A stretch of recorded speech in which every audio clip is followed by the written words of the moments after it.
সাল্লাল্লাহু আলা মুহাম্মাদ সাল্লাল্লাহু আলাইহি সাল্লাল্লাহু আলা মুহাম্মাদ সাল্লাল্লাহু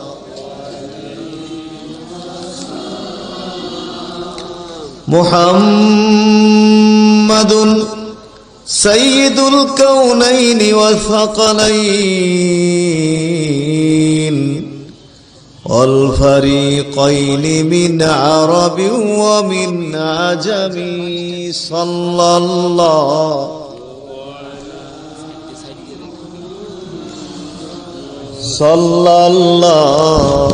আলাইহি সাল্লাল্লাহু আলা মুহাম্মাদ সাল্লাল্লাহু আলাইহি মুহাম্মাদুন হুয়াল হাবিবুল্লাযী তুরজা শাফাআতুহু লিকুল্লি হাউলিম মিনাল আহওয়ালি মুকতাহিমি সাল্লাল্লাহু আলা মুহাম্মাদ সাল্লাল্লাহু আলাইহি সাল্লাল্লাহু আলা মুহাম্মাদ সাল্লাল্লাহু আলাইহি। লাখো কোটি শুকরিয়া জ্ঞাপন করি সেই মহান আল্লাহ সুবহানাহু ওয়া তাআলার প্রতি, যিনি আমাদেরকে আজকের এই গুরুত্বপূর্ণ এবং বরকতপূর্ণ মাহফিলে সমবেত হওয়ার জন্য তৌফিক দান করলেন। সেই মহান আল্লাহ সুবহানাহু ওয়া তাআলার প্রতি আমরা শুকরিয়া জ্ঞাপন করব। আমরা আমাদের অন্তঃস্থল হতে, অন্তরের অন্তঃস্থল থেকে, অন্তরের তৃণমূল থেকে সকলে একবার পড়ি আলহামদুলিল্লাহ। হাদিসে কুদসির মধ্যে আল্লাহ সুবহানাহু ওয়া তাআলা বলেন, ইয়া ইবনা আদম তাফাররাগ লি ইবাদাতি আমলা সাদরাকা গিনান। হে আদমের সন্তান, তাফাররাগ লি ইবাদাতি, তুমি আমার ইবাদতের জন্য সময় বের করো। তাফাররাগ, তুমি অবসর হও, সময় বের করো। লি ইবাদাতি, আমার ইবাদতের জন্য। আমলা সাদরাকা গিনান, আমি তোমার বক্ষকে, তোমার অন্তরকে গিনান, গিনান মানে প্রাচুর্য, প্রাচুর্য দিয়ে পরিপূর্ণ করে দিব। ওয়া আসুদ্দা ফাকরাক, আর তোমার অভাব দারিদ্রতা আমি দূর করে দিব। ওয়া ইল্লা তাফাল, আর যদি তুমি তা না করো, আমার ইবাদতের জন্য তুমি যদি সময় বের না করো, অবসর না হও, মালাতু ইয়াদাইকা শুগুলান, তাহলে তোমার উভয় হাতকে শুগুলান, কাজকর্ম দিয়ে, ব্যস্ততা দিয়ে পরিপূর্ণ করে রাখবো। ওয়ালা মাসুদ্দা ফাকরাক, ওয়ালা মাসুদ্দা ফাকরাক, তোমার অভাব দূর হবে না, তোমার দারিদ্রতা দূর হবে না, তোমার অভাব দারিদ্রতা আমি দূর করব না। তে হাদিসের মধ্যে কি বলা হলো? এই হাদিসে কুদসিতে বলা হলো যে, হে আদমের সন্তান, তুমি আমার ইবাদতের জন্য সময় বাহির করো, তাহলে তোমার অন্তরকে আমি প্রাচুর্য দিয়ে, প্রাচুর্য দু ধরনের, আর্থিক প্রাচুর্য, মানসিক প্রাচুর্য, এই দুই ধরনের প্রাচুর্য দিয়ে তোমার অন্তরকে আমি পরিপূর্ণ করে দিব, এবং বরকত দিয়ে তোমার অভাব দূর করে দিব, তোমার দারিদ্রতা দূর করে দিব। আর যদি তুমি আমার ইবাদতের জন্য সময় বাহির না করো, সময় না দাও, তোমার উভয় হাতকে আমি কাজ দিয়ে ব্যস্ততা দিয়ে পরিপূর্ণ করে রাখবো। যতই দৌড়াদৌড়ি ছোটাছুটি আর ব্যস্ত হও না কেন, তোমার অভাব যাবে না, তোমার দারিদ্রতা যাবে না। আমি তোমার অভাব দূর করব না, দারিদ্রতা দূর করব না। এই হাদিসটি আমাদের জীবনের সাথে খুবই বাস্তব। মানুষ এত ব্যস্ত, মানুষ যেন শ্বাস ফেলাবার সময় পায় না, এত ব্যস্ত মানুষ এখন। বিশেষ করে শহরের মানুষ, যেমন আপনারা যারা শহরে আছেন, এই শহরের মানুষ বিশেষ করে, বা আমরা যখন শহরে যাই, বিশেষ করে ঢাকায় যাই, মানুষের ব্যস্ততা দেখি, তখন এই হাদিসটি খুব মনে হয় যে কি পরিমাণ যে ব্যস্ত। হাজার হাজার মানুষ, রিক্সা, সিএনজি, বাস, ট্রাক, এই যে মানুষ দৌড়াদৌড়ি করছে, ছোটাছুটি করছে, রিক্সার নিচে পড়ে মরবে না সিএনজি নিচে পড়ে মরবে, না বাসে পিষ্ট হয়ে মরবে, না ট্রেনে কাটা পড়ে মরবে, মানুষের যেন হুঁশ নেই, জ্ঞান নেই। মেশিনের মতো, পাগলের মতো মানুষ ছোটাছুটি করছে, দৌড়াদৌড়ি করছে, শুধু ছোট একটি পেট বাঁচানোর জন্য, ছোট্ট একটি পেট বাঁচাবার জন্য ছোটাছুটি করছে। এরপরও নাকি মানুষের অভাব যায় না, মানুষের নাকি শান্তি নেই। অথচ এক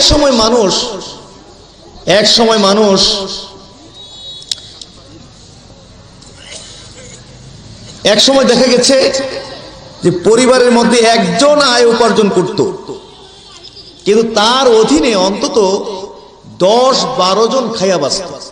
কি বলেন, ঠিক না?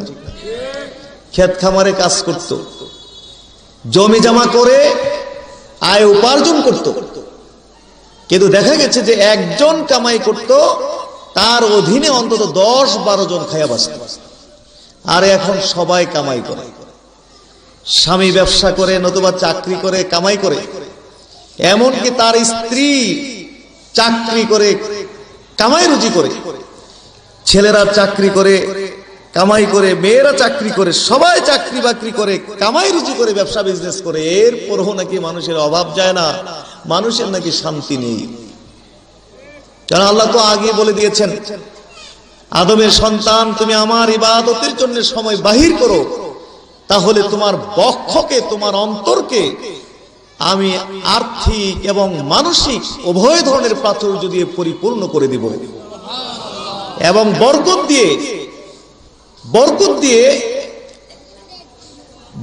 দিয়ে তোমার অভাব দূর করে দিব, তোমার দারিদ্রতা আমি দূর করে দিব। বলুন না সুবহান। ওয়াইলা তাফাল, আর যদি তুমি আমাকে সময় না দাও, মালাতু ইয়াদাইকা শুকুলান, তাহলে তোমার উভয় হাতকে আমি কাজ দিয়ে, ব্যস্ততা দিয়ে, তুমি এত ব্যস্ত, তোমার সাথে কথা বললেই তুমি বলবে আমি খুব ব্যস্ত আছি, তোমার সাথে কথা বললেই তুমি বলবে যে আমি ব্যস্ত, আমি ব্যস্ত, আমি ব্যস্ত। এইভাবে তোমাকে আমি ব্যস্ততার মধ্যে ফেলে রাখবো, ব্যস্ততার মধ্যে ফেলে রাখবো, কাজ দিয়ে, ব্যস্ততা দিয়ে তোমার হাতকে আমি পরিপূর্ণ করে রাখবো। যতই দৌড়াদৌড়ি আর ছোটাছুটি তুমি করো না কেন, তোমার অভাব যাবে না, তোমার দারিদ্রতা দূর হবে না। তাইলে হাজরিন, এইভাবে আমাদেরকে আল্লাহর জন্য কিছু সময় বাহির করা দরকার আছে না নাই? আজকে আমরা কার জন্য, এই শহরের মানুষ কার জন্য সময় দিলাম? জোরে কোন, কার জন্য? আল্লাহর জন্য সময় দিয়েছি। এই হাদিস থেকে আমরা কিন্তু এটা বুঝবো না যে তাইলে আজ থেকে আমরা সব কাজকর্ম বাদ দিয়ে দিব। এই হাদিসে কি এই কথা বলা হয়েছে নাকি যে তাহলে আজ থেকে ব্যবসা বিজনেস অফ, চাকরি বাকরি আর করবো না, অফিস অফ, সব অফ, আল্লাহর জন্য দিয়ে দিলাম? এই হাদিসে এই কথা বলা হয়েছে?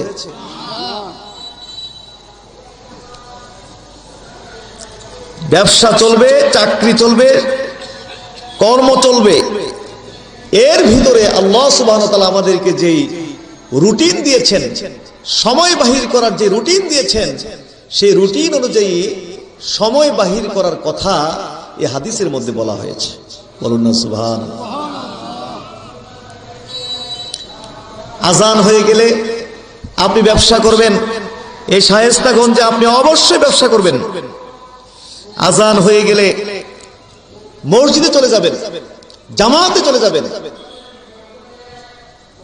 নামাজের জন্য, জামাতের জন্য সময় বাহির করার কথা এই হাদিসের মধ্যে বলা হয়েছে। বলুন না সুবহানাল্লাহ। কোরআন তেলাওয়াতের জন্য সময় বাহির করার কথা বলা হয়েছে। এই মাহফিলের মধ্যে এরকম লোক আছেন হয়তো 1 মাস হয়ে গেছে, কিন্তু 1 মাসের মধ্যে কোরআনে কারীম হতে একটি ছোট্ট সূরা তেলাওয়াত করেন নাই। এরকম এই মাহফিলে থাকতে পারে কিনা? যে কোরআনে কারীমের একটা ছোট সূরা 1 মাসের মধ্যে তেলাওয়াত করেন নাই, এরকম লোক থাকতে পারেন কিনা মাহফিলে? 1 বছর হয়ে গেছে, সেই রমজান মাসে কোরআনে কারীমটা একটু খুলেছিলেন, নাড়াচাড়া করেছিলেন, এরপরে কাপড় দিয়ে পেঁচিয়ে এই কোরআনে কারীমকে উপরে এক জায়গায় রেখে দিয়েছেন। 1 বছর হয়ে গেছে, কিন্তু 1 বছরের মধ্যে কোরআনে কারীমকে টাচ করেন নাই, ছুঁয়ে দেখেন নাই। এরকম লোক এই মাহফিলে আছে, থাকতে পারি কিনা? কোরআনে কারীমের তেলাওয়াতের জন্য সময় বাহির করার কথা এই হাদিসের মধ্যে বলা হয়েছে। বলুন না সুবহানাল্লাহ। এরকম মাহফিল যদি হয়, হক্কানি আলেম ওলামারা যদি আপনাদের এলাকায় আসে, 15-20 দিন পর পর, সপ্তাহ 10 দিন পর পর দিন ইসলাম শিক্ষার জন্য এইভাবে একটু সময় দেওয়ার কথা এই হাদিসের মধ্যে বলা হয়েছে। বলুন না সুবহানাল্লাহ। সাপ্তাহিক জিকিরের মাহফিল, মাসিক জিকিরের মাহফিল, সাপ্তাহিক জিকিরের মাহফিল, মাসিক জিকিরের মাহফিলগুলোতে একটু সময় দেওয়ার কথা এই হাদিসের মধ্যে বলা হয়েছে। আমাদের দরবারের ভক্ত মুরিদদের ব্যাপারে দরবারে কমপ্লেইন যায় যে হুজুর, আমাদের দরবারের মানুষগুলো খুবই অলস টাইপের লোক, ঘন্টার পর ঘন্টা চায়ের দোকানে বৈশা গল্প করতে পারে, আড্ডা দিতে পারে, কিন্তু জিকিরের মাহফিলে সময় দিতে রাজি। আড্ডা দিতে পারবে ঘন্টার পর ঘন্টা, কিন্তু জিকিরের মাহফিলে সময় দিতে রাজি না। অভিযোগ সঠিক না ভুল? জোরে কোন, সঠিক না ভুল? সঠিক। তো আল্লাহ তাআলা এই হাদিসে এরকম জিকিরের মাহফিলের জন্য সময় দিতে নির্দেশ করেছেন। বলুন না সুবহানাল্লাহ। আজকে আমরা আল্লাহর জন্য এই সময় দিয়েছি, আল্লাহ তাআলা কবুল করুন। বলুন আমিন। আমরা একটা ব্যবসার মধ্যে বসেছি। শায়েস্তাগঞ্জ ব্যবসায়ীরা ব্যবসা করে, তারা যেমন একটি ব্যবসায় বসেছে, আমরাও এই মুহূর্তে একটি ব্যবসার মধ্যে বসেছি। তাদের ব্যবসার মধ্যে লাভ লসের সম্ভাবনা আছে, কিন্তু এই মুহূর্তে আমরা যে ব্যবসার মধ্যে বসেছি, এই ব্যবসার মধ্যে লসের কোনো সম্ভাবনা নেই, বরং সবটাই লাভ। বলুন না সুবহানাল্লাহ। সবটাই কি লাভ। আমাদের দুনিয়ার অ্যাকাউন্ট আছে, আখিরাতের অ্যাকাউন্ট আছে। দুনিয়ার অ্যাকাউন্ট আছে না আমাদের, বিভিন্ন ব্যাংকে আমাদের অ্যাকাউন্ট আছে। সেখানে ব্যবসা করে টাকা পয়সা জমা রাখি, খবর রাখি, খোঁজ রাখি যে অ্যাকাউন্টে কি পরিমাণ টাকা জমা হলো, কিভাবে 2টা-5টা টাকা, 2টা-5টা হাজার টাকা অ্যাকাউন্টে খালি ঢুকানো যায়। এই নেশা, এই লোভ 24 ঘন্টা আমাদের মাথায় থাকে, আমরা ফিকির করি। কি বলেন, ঠিক না? কিন্তু আখিরাতেও তো আমাদের অ্যাকাউন্ট আছে না নাই সবার? সে অ্যাকাউন্টে ব্যালেন্স জমা হচ্ছে নাকি হচ্ছে না, এই ব্যাপারে আমাদের খবর রাখা দরকার আছে না নাই? খবর রাখা দরকার আছে। কিন্তু আখিরাতের ব্যালেন্স নিয়ে আমাদের কারো কোনো চিন্তা নেই। অথচ দুনিয়ার থেকেও আখিরাতের জীবন হলো চিরস্থায়ী। নাকি দুনিয়ার জীবন বড় না আখিরাতের জীবন? বাল তুসিরুনাল হায়াতাদ দুনিয়া ওয়াল আখিরাতু খায়রু ওয়া আবকা। আল্লাহ বলছেন তোমরা দুনিয়ার জীবনকে প্রাধান্য দিচ্ছ, অথচ আখিরাতের জীবন হলো খাইর, সর্বোত্তম ও আবকা এবং চিরস্থায়ী। বলুন না সুবহানাল্লাহ। আখিরাতের জীবন হলো চিরস্থায়ী। কিন্তু দুনিয়ার জীবনের প্রতি আমাদের লোভ, নগদ দুনিয়ার জীবনের প্রতি আমাদের লোভ, নগদ যা পাও হাত পেতে নাও, বাকির খাতায় শূন্য থাক, এই হলো আমাদের অবস্থা।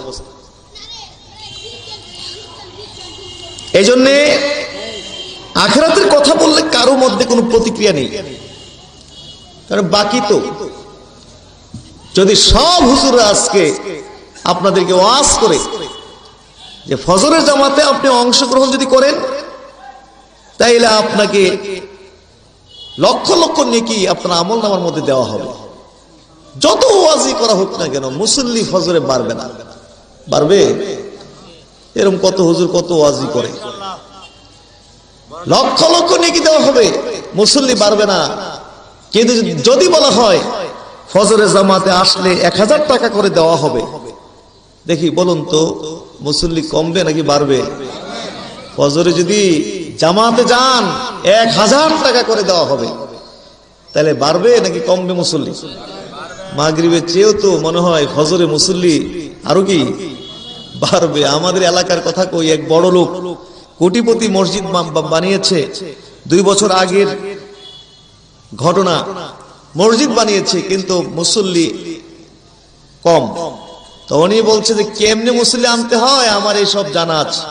ঘোষণা দিচ্ছে যে 40 দিনে একটানা ফজর পড়বে জামাতে, একটি করে সাইকেল তাকে উপহার দেওয়া হবে। কি দেওয়া হবে বলুন তো? মুসল্লি কি বাড়ার কথা না কমার কথা?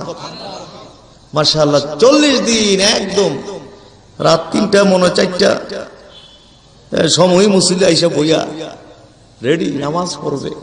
বুঝলেন না? 40 দিন এইভাবে নামাজ পড়ছে, একটা করে সাইকেল দিয়ে দিছে। এই সাইকেল লইয়া কই গেছে আল্লাহ ছাড়া কেউ জানে না। বাড়ি চালান দিয়াও আর এই লোকের খুঁজা পাওয়া যাইতেছে না কই গেছে। তাহলে বোঝা গেল যে দুনিয়া থেকেও আখিরাতের দাম আমাদের কাছে কি কম। আখিরাতের কোনো ভ্যালু নেই। মুখে বলি শুধু আখিরাতের প্রতি ঈমান এনেছি, মূলত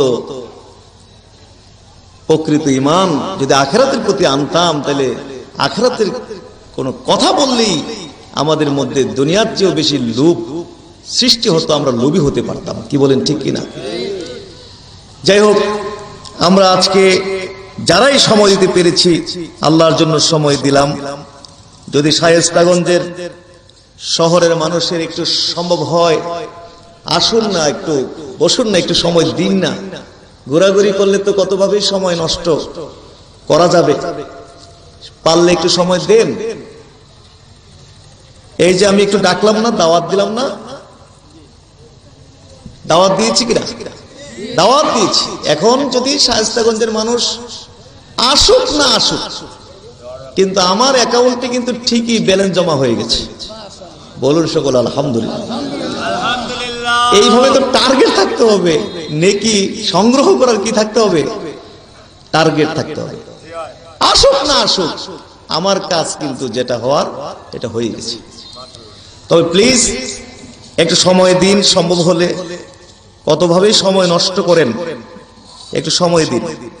ওই দিন কয়েক মাস আগে, নাম বলবো না, বাংলাদেশে বিশাল ব্যক্তিত্ব, খেলাধুলার দায় দায়িত্বে আছে উনি, অল্প সময়ের জন্য মাহফিলে হাজির হতে পেরেছে, মাহফিলে উপস্থিত হয়েছে। তো উনি বলছেন যে আমি অনেক ব্যস্ত মানুষ, এই যে সময়টা বের করেছি, অনেক কষ্টে সময়টা বের করেছি। বলছে 1 সপ্তাহ রুটিন বলেছে যে উনি 1 সপ্তাহ কি করছে। তো বলছেন অমুক দিন ছিলাম অস্ট্রেলিয়ায়, অমুক দিন ইন্ডিয়ায়, অমুক দিন ইংল্যান্ডে, এইভাবে। সব মানুষ তো অবাক হয়ে ছানা বড়া, চোখ এত বড় হয়ে গেছে, অবাক হয়ে গেছে যে ওরে বাপরে, ভিআইপি ব্যস্ততা। আমাদের ব্যস্ততা আর ওনার ব্যস্ততা কি এক ব্যস্ততা নাকি? আজকে ইংল্যান্ড, কালকে অস্ট্রেলিয়া, এরপর দিন ইন্ডিয়া, এই যে ভিআইপি মানের ব্যস্ততা আর আমাদের ব্যস্ততা কি একরকম? তো সবাই তো অবাক হয়ে হয়ে ওনাদের তাকাচ্ছে। আর আমি নিচের দিকে তাকায়া ইস্তেগফার শরীফ পড়তেছিলাম, হায় হায়, কিভাবে যে সময়, কে কত ভাবে যে সময় নষ্ট করছে। যাই হোক হাজরিন, আমি ভূমিকা একটু লম্বা করে বললাম, কারণ আজকে আমি লম্বা চড়া করে বলার কোনো ইচ্ছে আগ্রহ নেই। পুরান কিছু কথাবার্তা বলবো, যেহেতু মাহফিলের পরিবেশ দেখেও তো কথা বলার আগ্রহ থাকে অথবা আগ্রহ থাকে না। তো সুতরাং আমি বেশি কষ্ট দিব না, অল্প কয়েকটি পুরান সুরান কথা বলে ইনশাআল্লাহ দোয়া মোনাজাত করে আমি চলে যাব। এই জন্য তিনটি, সম্ভবত তিনটি বা চারটি ছোট ছোট আয়াত আমি তেলাওয়াত করেছি।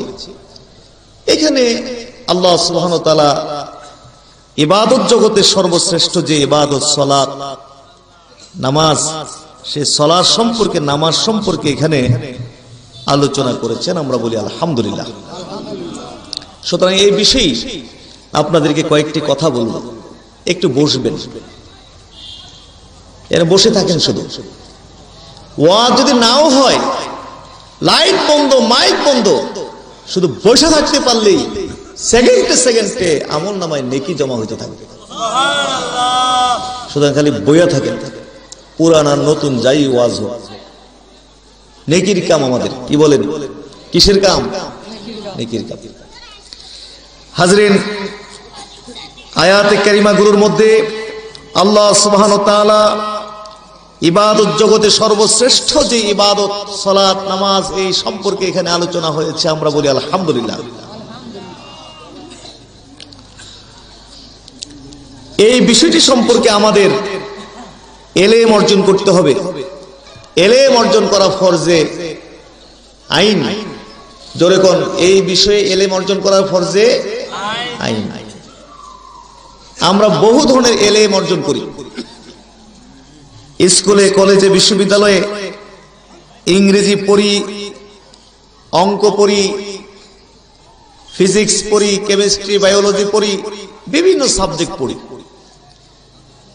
এবং এই সমস্ত সাবজেক্ট নিয়ে পড়াশোনা করাতে দিনের কোনো নিষেধ নেই, ইসলামের সাথে সাংঘর্ষিক নয়, কিন্তু মানবতার কল্যাণে আসে। ইসলামের সাথে সাংঘর্ষিক নয়, কিন্তু মানবতার কল্যাণে আসে, মানবতার উপকারে আসে। এই জাতীয় যে কোনো বিষয়ে জ্ঞান অর্জন করা, বিদ্যা অর্জন করা, এলেম অর্জন করার বৈধতা আমাদের ইসলামের মধ্যে আছে। বলুন আলহামদুলিল্লাহ। কারণ বহু ধরনের জ্ঞান দরকারি পৃথিবী পরিচালনা করতে গেলে। কি বলেন, লাগবে না? মানুষের কল্যাণে আসে, ইসলামের সাথে সংঘর্ষ নেই। এই জাতীয় যে কোনো বিষয়ে জ্ঞান অর্জন করার বৈধতা আমাদের ইসলামের মধ্যে কি আছে। আবার কিছু বিদ্যা আছে যেগুলোর সাথে ইসলামের কোনো সম্পর্ক নেই, বরং ইসলামের সংঘর্ষ আছে। এরকম আছে না নাই? জাদু বিদ্যা শিক্ষা করা কি ইসলামের সাথে সংঘর্ষ আছে কি নাই? কিন্তু অনেক মানুষ জাদু বিদ্যা শিখে না, ইন্ডিয়ায় গিয়ে, কামরূপ কামাখ্যায় গিয়ে সেখানে জাদুবিদ্যা শিখে আসে, ডিগ্রি নিয়ে আসে। এরকম লোক আছে কিনা? এই জাদুবিদ্যার সাথে ইসলামের সংঘর্ষ আছে কিনা?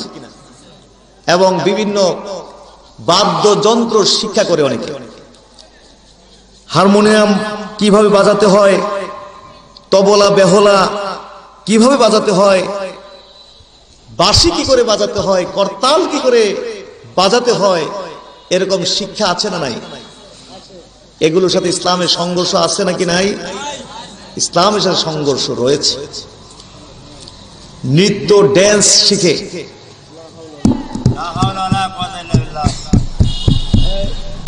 জেনারেটর আছে নাকি? আসেনি জেনারেটর?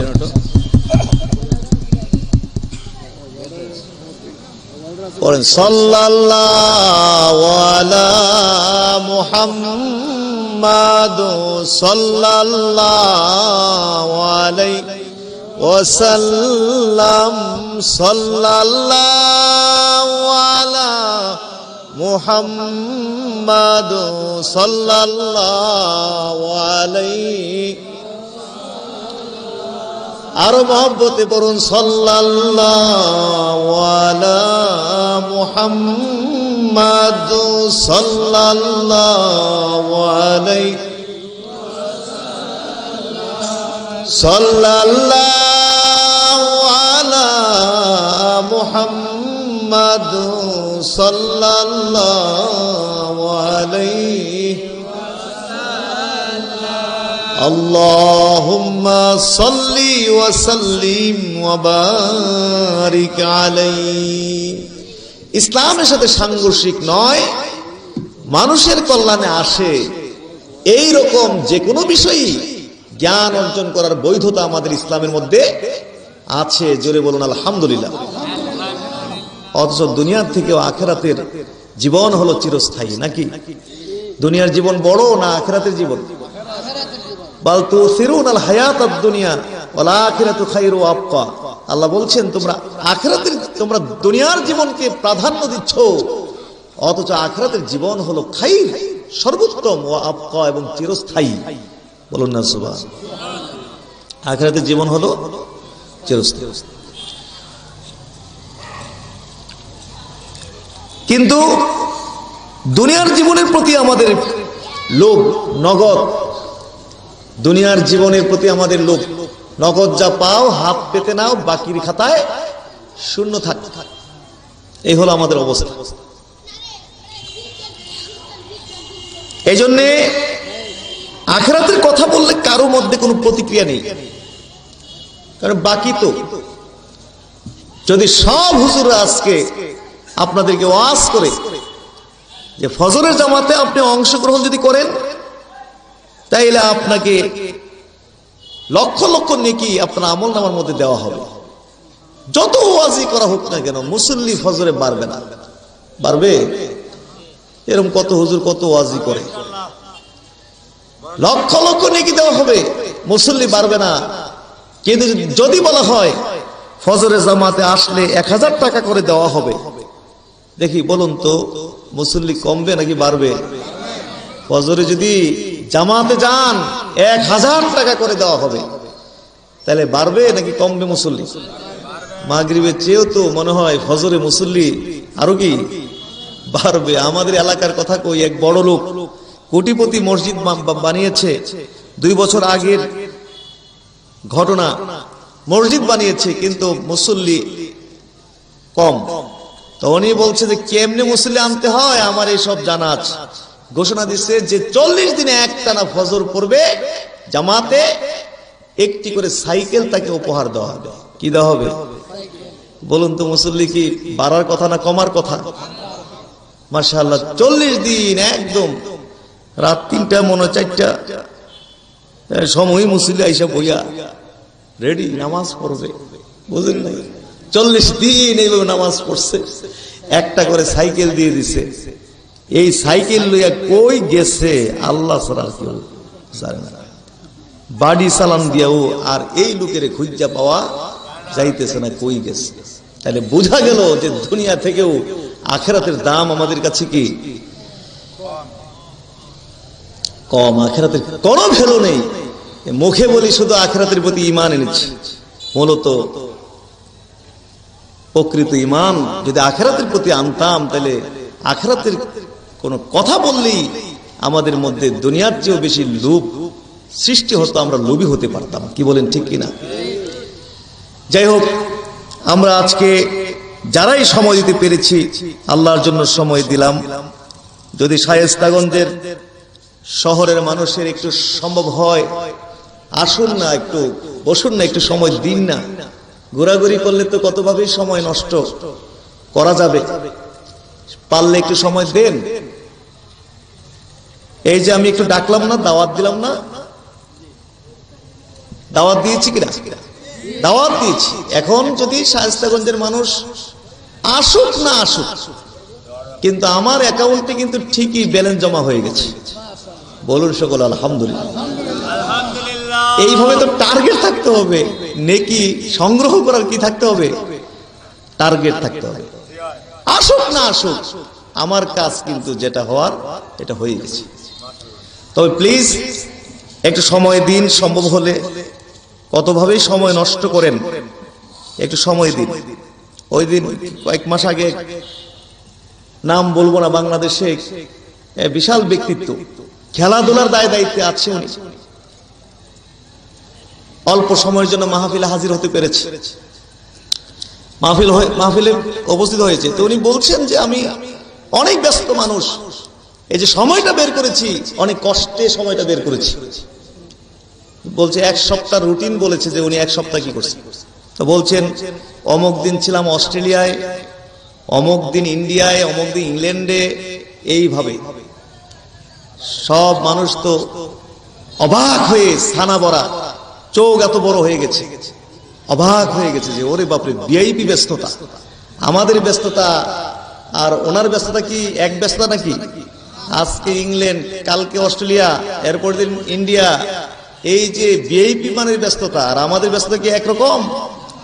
তো সবাই তো অবাক হয়ে হয়ে ওনাদের তাকাচ্ছে, আর আমি নিচের দিকে তাকায়া ইস্তেগফার শরীফ পড়তেছিলাম যে হায় হায়, কিভাবে যে সময়, কে কত ভাবে যে সময় নষ্ট করছে। যাই হোক হাজরিন, আমি ভূমিকা একটু লম্বা করে বললাম, কারণ আজকে আমি লম্বা চড়া করে বলার কোনো ইচ্ছে আগ্রহ নেই। পুরান কিছু কথাবার্তা বলবো, যেহেতু মাহফিলের পরিবেশ দেখেও তো কথা বলার আগ্রহ থাকে অথবা আগ্রহ থাকে না। তো সুতরাং আমি বেশি কষ্ট দেব না, অল্প কয়েকটি পুরান সুরান কথা বলে ইনশাআল্লাহ দোয়া মোনাজাত করে আমি চলে যাব। এই জন্য তিনটি, সম্ভবত তিনটি বা চারটি ছোট ছোট আয়াত আমি তেলাওয়াত করেছি। এখানে আল্লাহ সুবহানাহু ওয়া তাআলা ইবাদত জগতের সর্বশ্রেষ্ঠ যে ইবাদত সালাত, নামাজ, সেই সালাত সম্পর্কে, নামাজ সম্পর্কে এখানে আলোচনা করেছেন। আমরা বলি আলহামদুলিল্লাহ। সুতরাং এই বিষয়ে আপনাদেরকে কয়েকটি কথা বলবো, একটু বসবেন, এর বসে থাকেন। শুধু ওয়াজ যদি নাও হয়, লাইট বন্ধ, মাইক বন্ধ, শুধু বসে থাকতে পারলেই সেকেন্ডে সেকেন্ডে আমল নামায় নেকি জমা হইতে থাকবে। সুতরাং খালি বইয়া থাকেন, পুরান আর নতুন যাই ওয়াজ হোক, নেকির কাম আমাদের। কি বলেন, কিসের কাম? নেকির কাম। হাজরিন, আয়াতে কারিমাগুলোর মধ্যে আল্লাহ সুবহানাহু ওয়া তাআলা ইবাদত জগতে সর্বশ্রেষ্ঠ যে ইবাদত সালাত, নামাজ, এই সম্পর্কে এখানে আলোচনা হয়েছে। আমরা বলি আলহামদুলিল্লাহ। এই বিষয়টি সম্পর্কে আমাদের এলেম অর্জন করতে হবে। এলেম অর্জন করা ফরজে আইন। জোরে কোন, এই বিষয়ে এলেম অর্জন করার ফরজে আইন। আমরা বহু ধরনের এলেম অর্জন করি, স্কুলে, কলেজে, বিশ্ববিদ্যালয়ে ইংরেজি পড়ি, অঙ্ক পড়ি, ফিজিক্স পড়ি, কেমিস্ট্রি, বায়োলজি পড়ি, বিভিন্ন সাবজেক্ট পড়ি, এবং এই সমস্ত সাবজেক্ট নিয়ে পড়াশোনা করাতে দিনের কোনো নিষেধ নেই, ইসলামের সাথে সাংঘর্ষিক নয়, কিন্তু মানবতার কল্যাণে আসে। ইসলামের সাথে সাংঘর্ষিক নয়, কিন্তু মানবতার কল্যাণে আসে, মানবতার উপকারে আসে।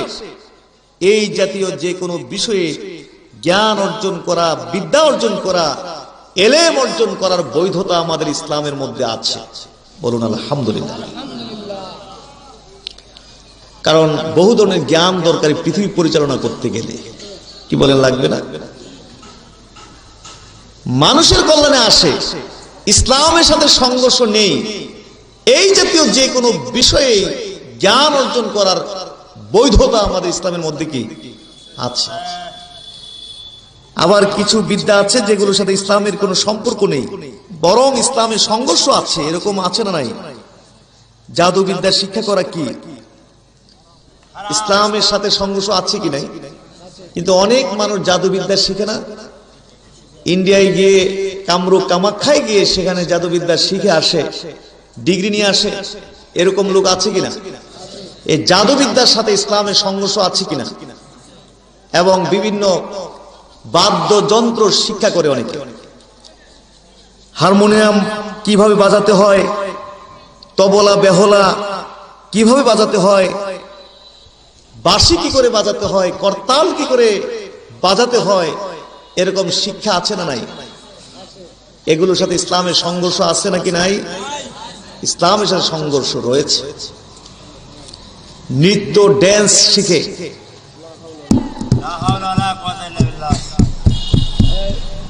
জেনারেটর আছে নাকি? আসেনি জেনারেটর?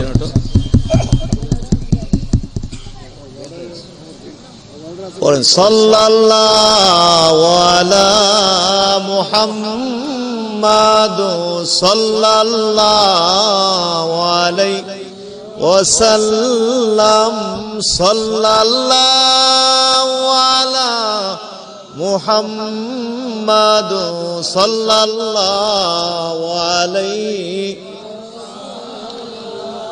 আরো মহব্বতে পড়ুন সাল্লাল্লাহু আলা মুহাম্মাদ সাল্লাল্লাহু আলাইহি সাল্লাল্লাহু আলা মুহাম্মাদ সাল্লাল্লাহু আলাইহি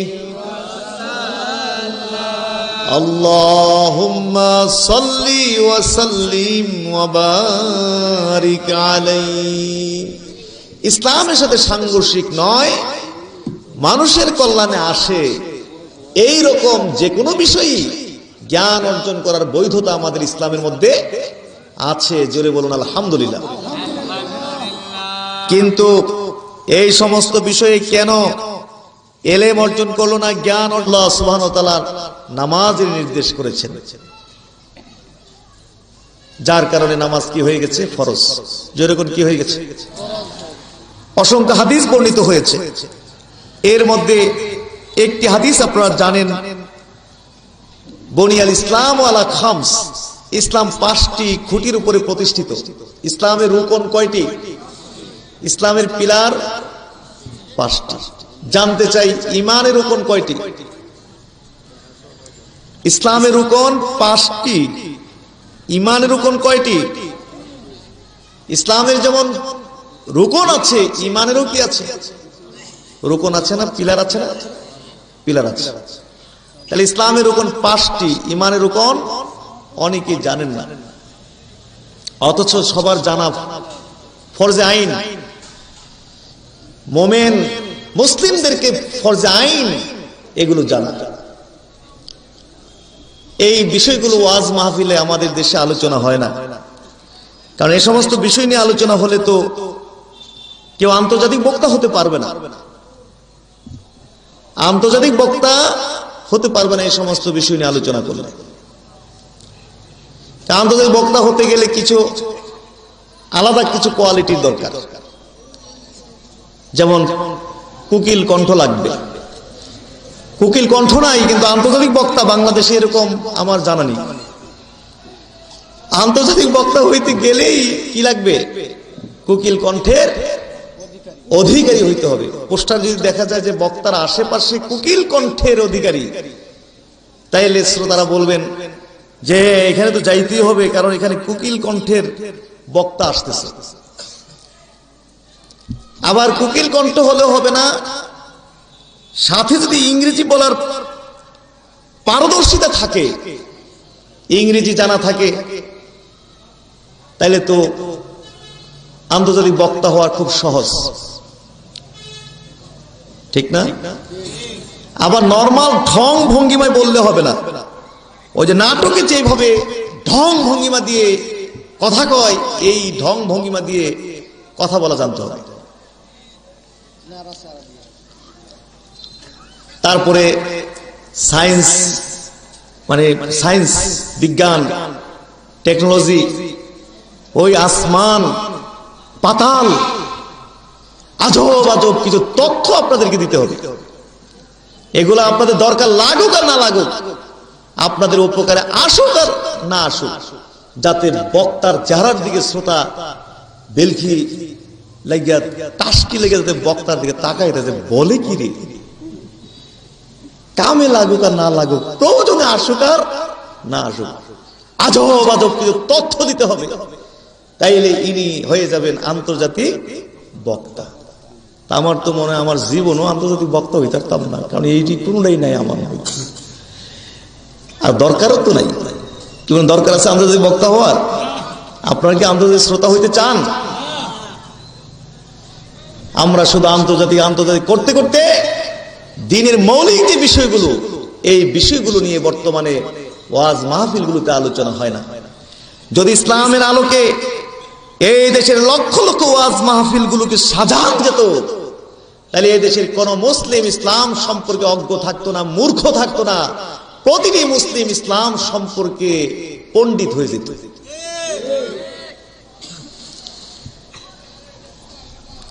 যাই হোক হাজরিন, আমার নিয়ে আবার আপনারা পড়ছেন একটু বিপদে। আমি ছাড়া যদি অন্য কোনো বক্তা এইসব বিষয় নিয়ে ওয়াজ করত, আপনারা তো মনে হয় আরো থাকতেন না, বলতেন যে এই দিনই শুনতে আইসি ওয়াজ মাহফিলের মধ্যে, তার চেয়ে ভালো দোকানে মুরালি কিনা খামু, হেতে লাভ হইব বেশি, বাসায় গিয়ে ঘুমাইলে কাম হইব বেশি, এইডি শুনতে আইসি। কিন্তু আমার লেগে পড়ছেন বিপদে যে পিসাব জোরে ফালাই দিয়ে ভাই যেই কেমনে ব্যাপার স্যাপার আছে। এই জন্য আমারও একটু সুযোগ হয়েছে, একটু কোরায়া কোরায়া একটু ঔষধ খাওয়ানোর একটা সুযোগ আমার হয়ে গেছে। হাজরিন,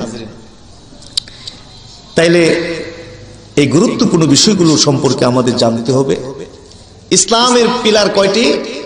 5টি। ইমানের পিলার 6টি কিংবা 7টি।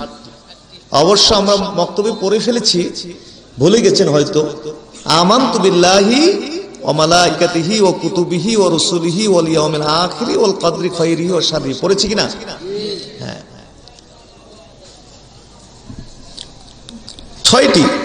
আবার কেউ বলেছেন ওয়াল বাস বাদাল মাউত, কেউ দুটা করেন না, একটাই করেছেন। আখিরাতের প্রতি বিশ্বাস, আরেকটা হলো পুনরুত্থান। তো অনেকে বলেছেন যে পুনরুত্থানটা তো আখিরাতের মধ্যেই, সে দুটা করার কোনো প্রয়োজন নেই, একটা করেছে। যারা একটা করেছেন তাদের মতে 6টি, আর যারা দুটা করেছেন তাদের মতে কয়টি? 7টি।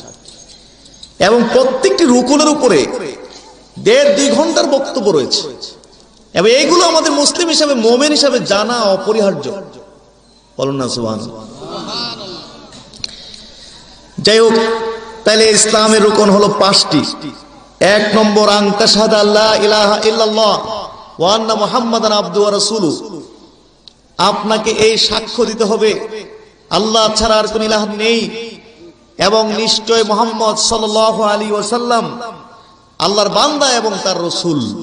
বলুন না সুবহানাল্লাহ। 1 নম্বর। 2 নম্বর হলো ইকামিস সালাহ। ইসলামের 2 নম্বর খুঁটির নাম হলো কি? সালাত। জোরে কোন, ইসলামের 2 নম্বর খুঁটির নাম কি? সালাত। এই জন্য নামাজ ফরজ। বলুন না সুবহানাল্লাহ। আর একটা ছোট্ট হাদিস শুনিয়ে দেই। ইন্নাল্লাহা কাদ ফারাদা আলাইহিম খামসা সালাওয়াতিন ফি ইয়াউমিহিম ওয়া লাইলাতিহিম। নিশ্চয় আল্লাহ তাআলা তার বান্দার উপরে, নিশ্চয় আল্লাহ তাআলা তোমাদের উপরে দিনে রাতে 5 ওয়াক্ত সালাতকে, নামাজকে ফরজ করেছেন। বলুন না সুবহানাল্লাহ। এই সমস্ত আয়াতে কারিমা এবং হাদিসগুলোর উপরে ভিত্তি করে 5 ওয়াক্ত নামাজ আমাদের উপরে ফরজ। জোরে কোন, কি ফরজ? তাহলে আমরা 5 ওয়াক্ত নামাজ পড়তে রাজি আছি কি নাই? জরিপে দেখা গেছে 5 ওয়াক্ত নামাজি মাত্র শতকরা 2 জন। বাংলাদেশে 5 ওয়াক্ত নামাজির সংখ্যা শতকরা কয়জন?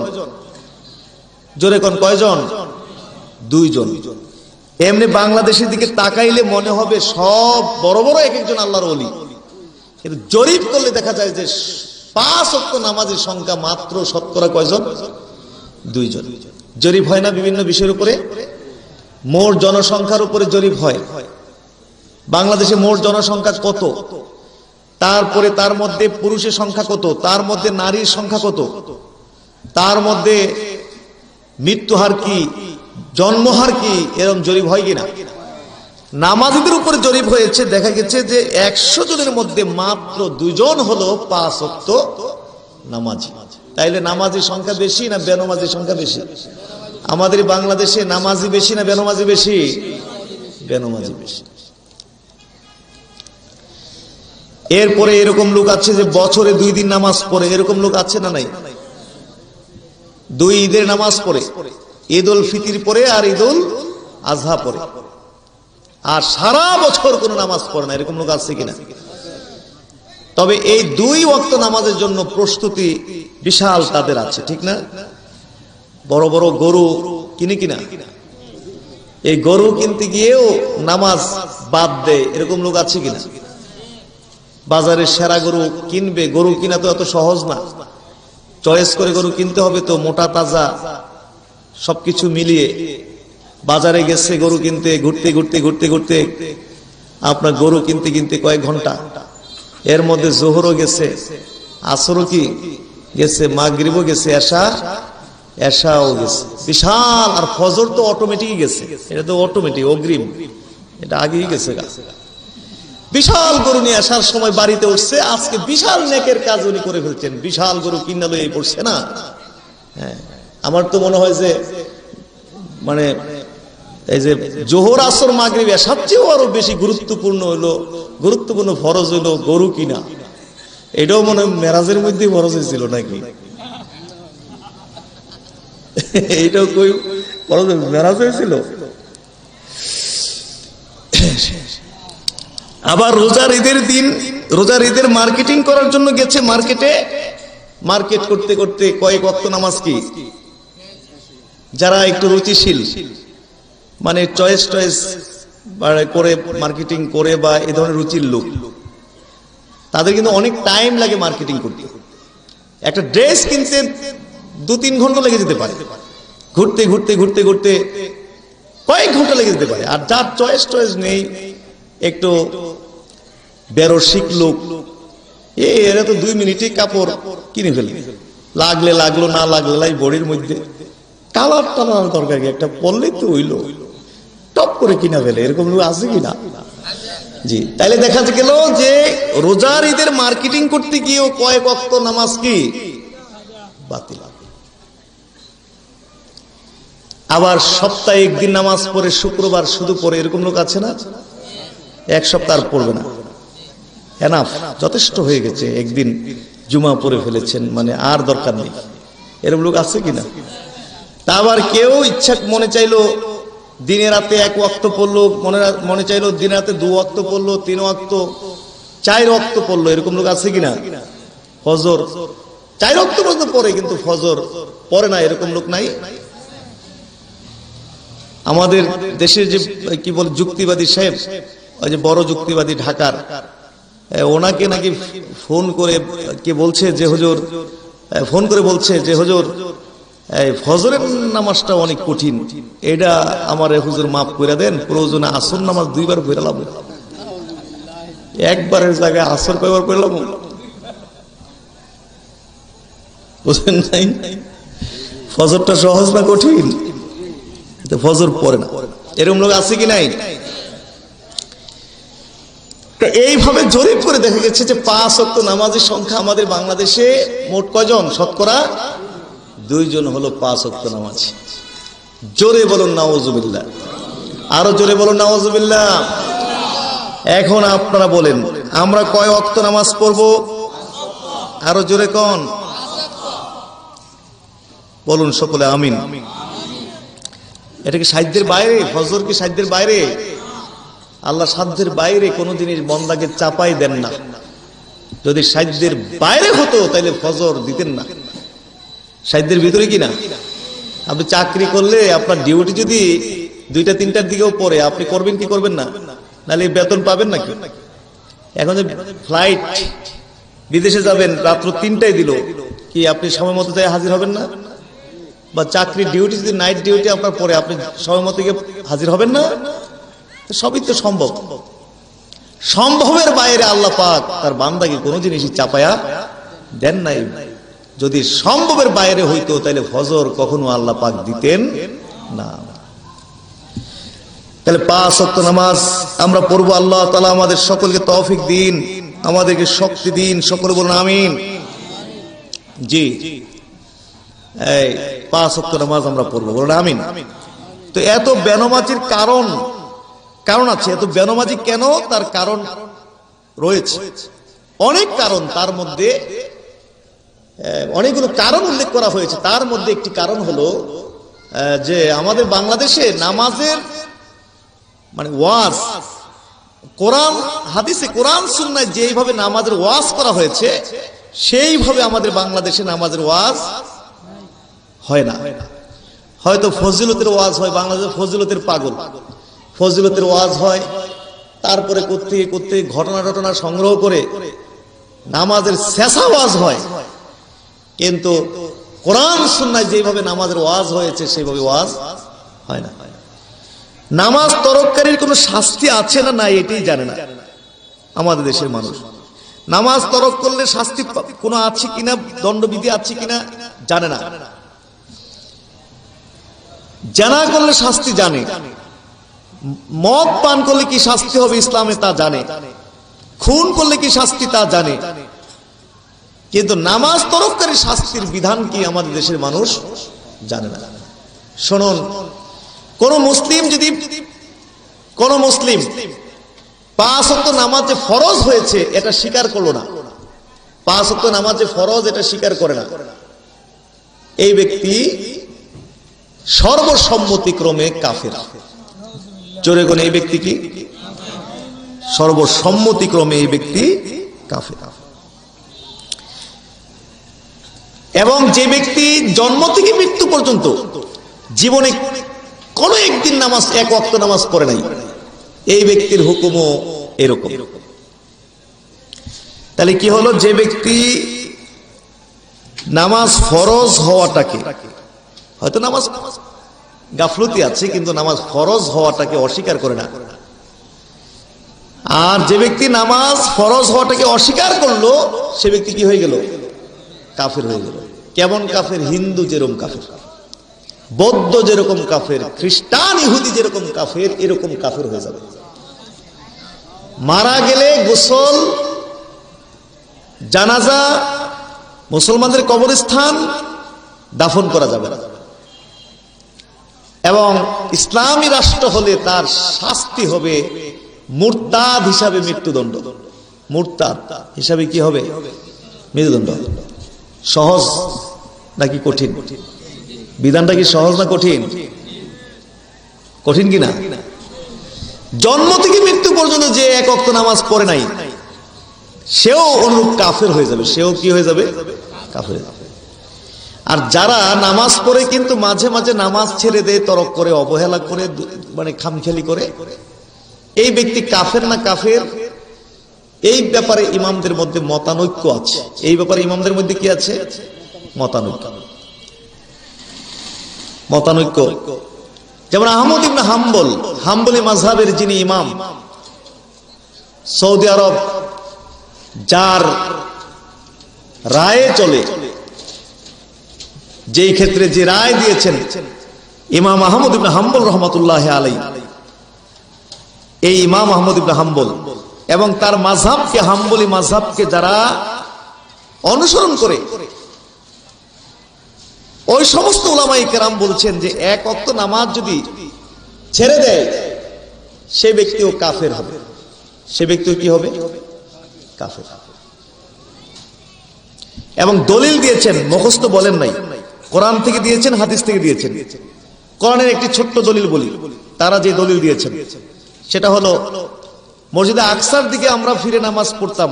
আল্লাহ রসুল 17 মাস নামাজ পড়তো কোন দিকে ফিরে? মসজিদে আকসা। যে আকসা ইহুদিরা দখল করে রেখেছে 75 বছর যাবত। ব্রিটেন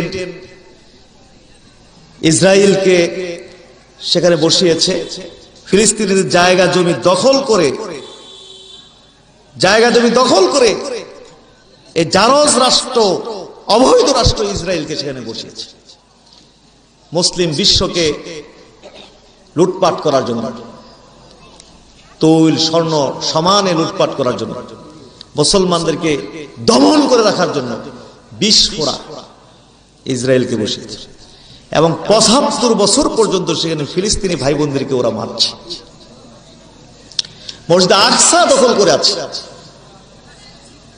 এই মসজিদ আকসা মুসলিমদের জন্য অত্যন্ত পবিত্র স্থান। আল্লাহ সুবহানাহু ওয়া তাআলা বলেছেন সুবহানাল্লাযী আসরা বিআবদিহি লাইলাম মিনাল মাসজিদিল হারামি ইলাল মাসজিদিল আকসা। বলুন না সুবহানাল্লাহ। এখান থেকে নবীজির ঊর্ধ্বগমন হয়েছিল। বলুন না সুবহানাল্লাহ। এই মসজিদে আকসার দিকে নবীজি 17 মাস নামাজ পড়েছেন। 17 মাস নামাজ পড়েছেন। নবীজির আকাঙ্ক্ষা ছিল মসজিদে আকসা যদি কিবলা না হয়ে মসজিদে হারাম কিবলা হতো। আল্লাহ তাআলা নবীর অন্তরের খবর জানেন কিনা? আল্লাহ হুকুম করেছেন, নবী আপনি মসজিদে আকসা থেকে চেহারাকে ফিরিয়ে মসজিদে হারামের দিকে করুন। বলুন না সুবহানাল্লাহ। 17 মাস নামাজ পড়েছেন নবীজির সাথে নামাজ পড়ে অনেক সাহাবীরা ইন্তেকাল হয়ে গেছে। হারামের দিকে নামাজ পড়ার সুযোগ হয়নি। সাহাবীরা জিজ্ঞেস করলেন যে আল্লাহর রাসূল, তাইলে তো ওদের নামাজ সব বরবাদ হয়ে গেছে। যারা আকসার দিকে এতদিন নামাজ পড়ে গেছে আপনার সাথে, তাইলে নামাজগুলো তো সব বরবাদ হয়ে গেছে। আল্লাহ আয়াত নাযিল করে দিলেন, মা কানাল্লাহু লিউদিয়া ঈমানাকুম। নো, আল্লাহ সুবহানাহু ওয়া তাআলা তোমাদের ঈমানকে ধ্বংস করেন নাই, নষ্ট করেন নাই। বলুন না সুবহানাল্লাহ। তাহলে সালাতকে কি বলা হয়েছে? ঈমান। জোরে কোন, সালাতকে কি বলা হয়েছে? ঈমান। তো নামাজ ঈমান, তো নামাজ তরক করলো মানে ঈমান কি চলে গেল। দলিল দিয়েছেন আর কি, যে কোরআনের আরো অনেক লম্বা ব্যাখ্যা, অনেক দলিল দিয়েছেন, সেদিকে যাব না। হাদিস থেকে দলিল দিয়েছেন, ছোট্ট একটি দলিল বলি। বলেছেন ইন্না বাইনাল আবদে ওয়াল কুফরে তারকুস সালাহ। মুমিন বান্দা এবং কুফরির মধ্যে পার্থক্য হলো সালাত। যে ব্যক্তি নামাজ পড়লো মুমিন বান্দা, আর যে নামাজ তরক করলো সে কি কাফের বান্দা। সে কি বান্দা? দলিল। আরেকটা দলিল, আলাহাদুল্লাযী বাইনানা ওয়া বাইনাহুমুস সালাহ ফামান তারাকা ফাকাদ কাফার। আমাদের মধ্যে এবং অমুসলিমদের মধ্যে পার্থক্য হলো নামাজ। অতএব যে নামাজ ছেড়ে দিল সে ব্যক্তি কাফের হয়ে গেল। আরেকটা দলিল, মান তারাকা সালাতান মুতাআম্মিদান ফাকাদ কাফার। যে ব্যক্তি ইচ্ছাকৃত কোনো একটি নামাজ ছেড়ে দিল সে ব্যক্তি কাফের হয়ে গেল। এই সমস্ত আয়াতে কারিমা এবং হাদিসগুলোর ভিত্তিতে নামাজ তরককারী কাফের। আহমদ ইবনে হাম্বল এই দলিলের ভিত্তিতে বলেছেন, এবং হাম্বলি মাযহাবকে যারা মানে অনুসরণ করে তারা বলেছেন যে এক ওয়াক্ত নামাজ ছেড়ে দিলেও কি হয়ে যাবে? কাফের হয়ে যাবে। আমাদের ইমাম আজম আবু হানিফা রাহমাতুল্লাহি আলাইহি এবং ইমাম শাফি, ইমাম মালিক এবং জমহুর উলামায়ে কেরাম, অধিকাংশ উলামায়ে কেরাম বলেছেন যে যে যারা নামাজ পড়ে কিন্তু মাঝে মাঝে অবহেলা অলসতা করে নামাজ ছাড়ে, তারা বড় মাপের ফাসেক হবে, বড় মাপের কবিরা গুনাহগার হবে, অনেক বড় মাপের পাপী হবে এবং শাস্তি পাবে। তবে তারা কাফের না। জোরে কোন, কি না? কাফের না। আহমদ হাম্বল বলছেন কাফের। আমাদের ইমাম শাফি, ইমাম মালিক, জমহুর উলামারা, অধিকাংশ উলামারা বলছেন অনেক বড় মাপের ফাসেক, বড় মাপের কবিরা গুনাহগার, বড় মাপের পাপী কঠিন শাস্তি পাবে, তবে সেই ব্যক্তি কাফের হবে না। জোরে কোন, কি হবে না? কাফের। আমাদের ইমামরাও মুখস্থ কন্যায় দলিল দিয়েছেন। প্রথমে খণ্ডন করেছেন, তাদের দলিলকে খণ্ডন করেছেন। খণ্ডন করেছেন কিভাবে? বলেছেন, তারা বলেছেন যে আল্লাহ রাসূল স্পষ্ট ভাবে কুফুর শব্দ উল্লেখ করলেন, ফাকাত কাফারা ফাকাত কাফারা ফাকাত কাফারা, স্পষ্ট ভাবে কুফুর শব্দ উল্লেখ করলেন, তাহলে কেন কাফের হবে না? আমাদের ইমামরা জবাব দিয়েছেন, এইরকম আল্লাহ রাসূল বহু জায়গায় কুফুর শব্দ উল্লেখ করেছেন, কিন্তু ইসলাম তাদেরকে কাফের হিসাবে আখ্যায়িত করে নাই। বলুন না সুবহানাল্লাহ। যেমন সিবাবুল মুসলিমে ফুসুকুন, মুসলমানকে গালি দেওয়া, এক মুসলিম আরেক মুসলিমকে গালিগালাজ করা, এটা কি ফাসিকি কাজ। ওয়া কিতালুহু কুফরুন, এবং মুসলিম পরস্পর মারামারি করা কুফরি। দুই মুসলিম পরস্পর মারামারি করা কুফরি। এখন ওই যে রাস্তার মধ্যে দুইজন মুসলিম যদি মারামারি লেগে যায়, আমরা স্টেজ থেকে উলামায়ে কেরাম তাদেরকে কি কাফের ফতোয়া দিব? জোরে কোন, কাফের ফতোয়া দিব? কাফের ফতোয়া দিব। কেন? যেহেতু আল্লাহ হ্যাঁ বলবো না, কারণ হ্যাঁ কারণ হলো কোরআনের মধ্যে আল্লাহ পাক বলছেন ওয়াইন তায়ফাতানি মিনাল মুমিনিনা ইকতাতালু ফাসলিহু বাইনাহুমা, মুমিনদের দুটো দল যদি মারামারিতে লিপ্ত হয় তোমরা তাদের মধ্যে মীমাংসা করে দিবা। বলুন না সুবহানাল্লাহ। তাহলে মুমিনদের দুটো দল মারামারি লাগছে, তাদের মধ্যে বিচার মীমাংসা করে দিবা। তো তাইলে মারামারি করছে দুটো মুমিন, আল্লাহ তাআলা তাদেরকে কিন্তু মুমিন হিসেবেই আখ্যায়িত করলেন, তাদেরকে কিন্তু কাফির হিসেবে কি করলেন না, আখ্যায়িত করলেন না। তাইলে মারামারি করছে দুইজন লোক, মুসলিম দুইজন লোক, মুমিন দুইজন লোক, তাদেরকে মুমিন হিসেবে আখ্যায়িত করলেন আল্লাহ তাআলা। আর নবীজির হাদিসের মধ্যে বলেছেন কিতালু কুফরুন, দুই মুসলিম পরস্পর মারামারি করা কুফরি।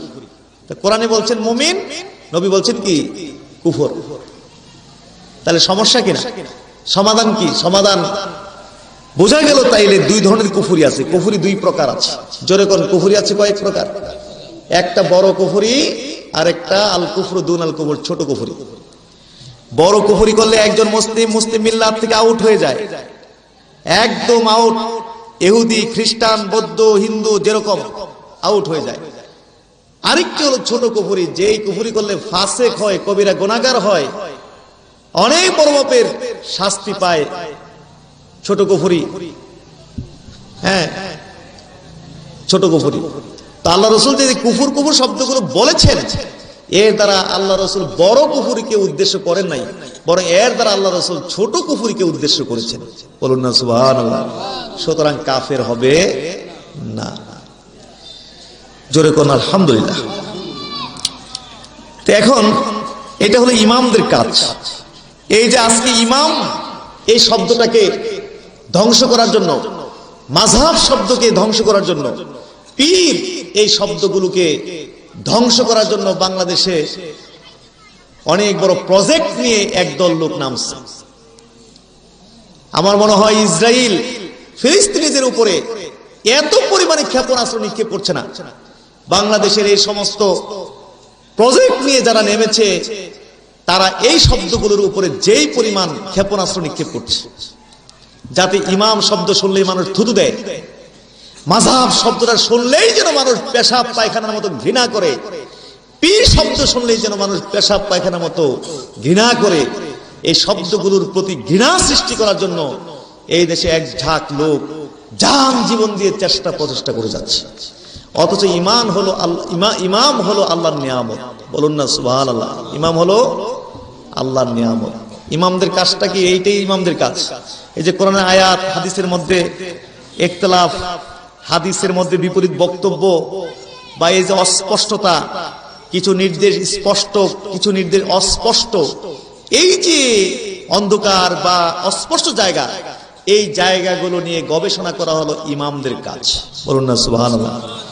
এবং গবেষণা করে সর্বশক্তি দিয়ে সত্যকে উদ্ঘাটন করে, তাদের সাধ্য অনুযায়ী সত্যকে উদ্ঘাটন করে মুসলিম মিল্লাতের কাছে রেখে যাওয়া, মুসলিম জাতির কাছে রেখে যাওয়া, যাতে করে কিয়ামত পর্যন্ত মুসলিম জাতি যা আসবে সবাই যেন তাদের এই গবেষণা দিয়ে উপকার লাভ করতে পারে। বলুন না সুবহানাল্লাহ। এটা হলো ইমামদের কাজ। তা আমাদের ইমামরা এই গবেষণা করেছেন, এই ব্যাপারে এই গবেষণা করে গবেষণা রেখে গেছেন। কার গবেষণা সঠিক কারটা অঠিক আল্লাহু আলাম। গবেষণা করতে গিয়ে কেউ যদি ভুল সিদ্ধান্তেও চলে যান, লস নেই, লাভ একটি নেকি পাবেন। জোরে কোন কয়টা নেকি? একটা নেকি। এই যে কষ্ট করছেন সত্যকে উদ্ঘাটনের জন্য, কষ্টের বিনিময়ে আল্লাহ তাআলা একটা নেকি দিয়ে দিবেন, নবী বলেছেন এই কথা।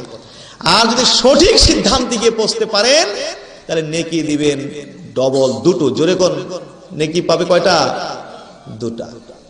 তো ইমামরা এই ব্যাপারে এই গবেষণা রেখে গেছেন, কারটা সঠিক কারটা অঠিক আল্লাহু আলাম, আল্লাহ ভালো জানেন। তবে এই ক্ষেত্রে আমার যেটা কথা আপনাদের প্রতি থাকবে সেটা হলো, নামাজের ক্ষেত্রে অন্তত পক্ষে আমরা কোনো হালকা চিন্তা বা কোনো ফাঁক ফুকর তালাশ করতে যাব না, কোনো চোরাগলি বাহির করতে চেষ্টা করব না। যেহেতু আহমদ ইবনে হাম্বলের মতো পৃথিবী বিখ্যাত একজন ইমাম, তিনি কাফের হওয়ার পক্ষে রায় দিয়ে গেছেন এবং দলিলাদিল্লাহ পেশ করে গেছেন। সুতরাং কাফের হয়ে যাওয়ার সম্ভাবনা বা ঝুঁকি, রিস্ক আছে নাকি নাই? জোরে কোন কাফের হয়ে যাওয়ার ঝুঁকি আছে না নাই? আচ্ছা। সুতরাং আমরা 5 ওয়াক্ত নামাজ সঠিকভাবে পড়তে হবে, এখানে কোনো হালকা চিন্তা করার কোনো সুযোগ নাই। তাইলে করবো ইনশাল্লাহ। আমাদের বাংলাদেশে এই নামাজ নিয়ে অনেক বাজে বাজে কথা আছে যেগুলো খুবই জঘন্য।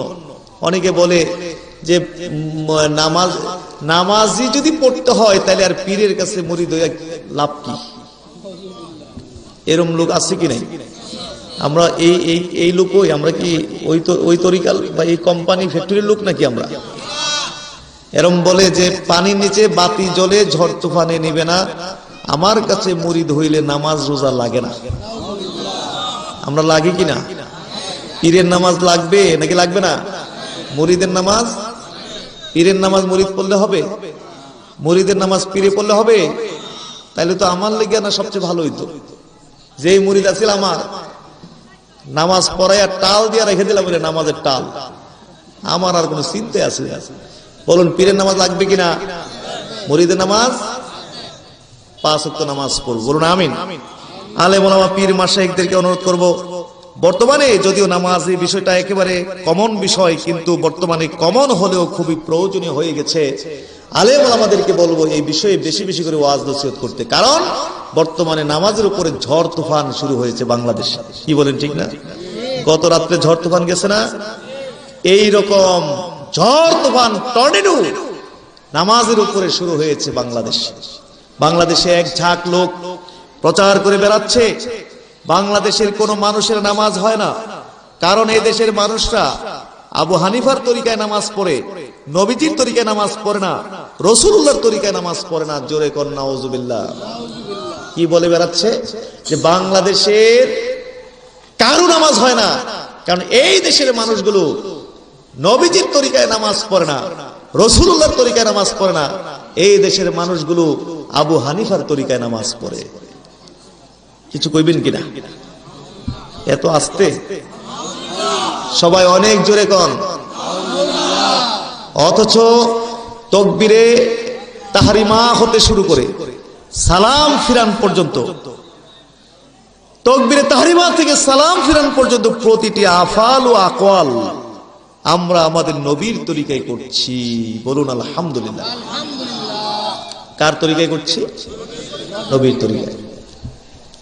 কিন্তু তারা বলে বেড়াচ্ছে যে বাংলাদেশের কারো নামাজ হয় না, এই দেশের মানুষ নবীর তরিকায় নামাজ পড়ে না, রাসূলুল্লাহর তরিকায় নামাজ পড়ে না, এই দেশের মানুষ আবু হানিফার তরিকায় নামাজ পড়ে। জোরে কোন নাউজুবিল্লাহ। অবাক। এই নামাজকে এত ভয়াবহভাবে তুলে ধরছে, মনে হয় নামাজ শিখতে আমাদেরকে অক্সফোর্ড বিশ্ববিদ্যালয়ে চান্স পেতে হবে, অক্সফোর্ড বিশ্ববিদ্যালয়ে গিয়ে পড়াশোনা করে এরপরে আমাদেরকে নামাজ শিখতে হবে, কারণ এত কঠিন ব্যাপার। কেমব্রিজে চান্স পেতে হবে, ওখান থেকে পড়াশোনা করে নামাজ শিখে আসতে হবে, এত জটিল কঠিন ব্যাপার একটা।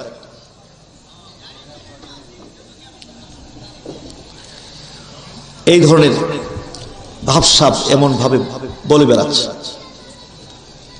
অথচ এই নামাজ শিক্ষার জন্য আপনাকে কামেল ক্লাসে যেতে হবে না, ফাজিলও যেতে হবে না, আলেমও যেতে হবে না, 9-10 দলিল ভিত্তিক নামাজ শিক্ষা শেষ।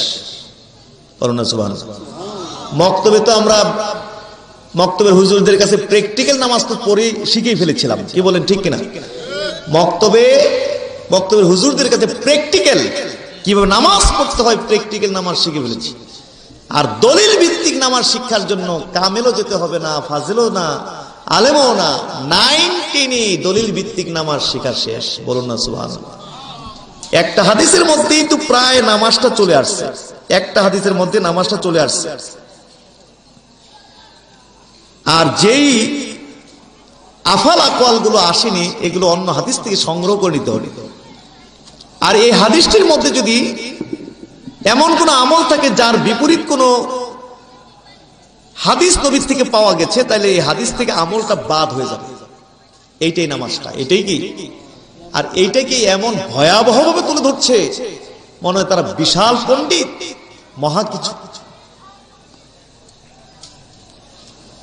হাজরিন, তাকবীরে তাহরিমা থেকে সালাম ফিরান পর্যন্ত প্রতিটা আফাল ও আকওয়াল আমরা নবীর তরিকায় করছি, বলুন আলহামদুলিল্লাহ। সুতরাং আমি জানি এই শায়েস্তাগঞ্জ এলাকা সুন্নি এলাকা, বলুন আলহামদুলিল্লাহ। সুন্নি এলাকা, এখানে আর আমাকে এত বিস্তারিত বলতে হবে না। তদ্দূর সংক্ষেপ কথা যে আস্থা বিশ্বাস আমাদের আছে কিনা যে সোনাকান্দা দরবার হক, জোরে কোন এই বিষয় আছে কিনা? আস্থা বিশ্বাস রাখবেন। তাকবীরে তাহরিমা থেকে সালাম ফিরান পর্যন্ত প্রতিটি আফাল ও আকওয়াল আমরা আমাদের নবীর তরিকায় করছি, বলুন আলহামদুলিল্লাহ। বিশেষ করে আজকে ব্রেন ওয়াশ করা হইতেছে আমাদের সন্তানদেরকে, আমাদের যুবকদেরকে, যুব সমাজকে এই বেশি ব্রেন ওয়াশ টার্গেট করে তারা কাজ করতেছে। মাহফিলে আছেন তো যুবকরা, আছেন না? মুরব্বী মানুষ একটু হাত তুলুন তো দেখি, মুরব্বী মানুষ বেশি নাকি জোয়ান মানুষ বেশি, একটু চেক করব।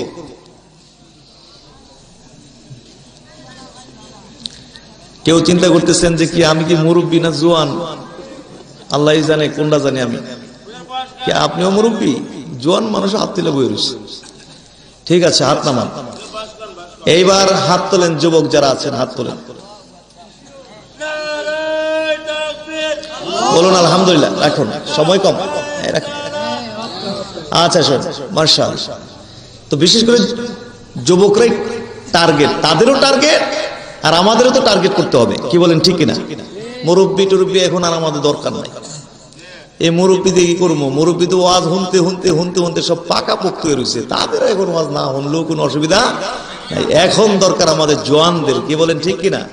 যারা বিভ্রান্ত হচ্ছে, যাদেরকে টার্গেট করা হচ্ছে, যাদেরকে ধ্বংস করার পরিকল্পনা হাতে নেওয়া হয়েছে, তারা এখন আমাদের বেশি দরকার, বলুন আলহামদুলিল্লাহ।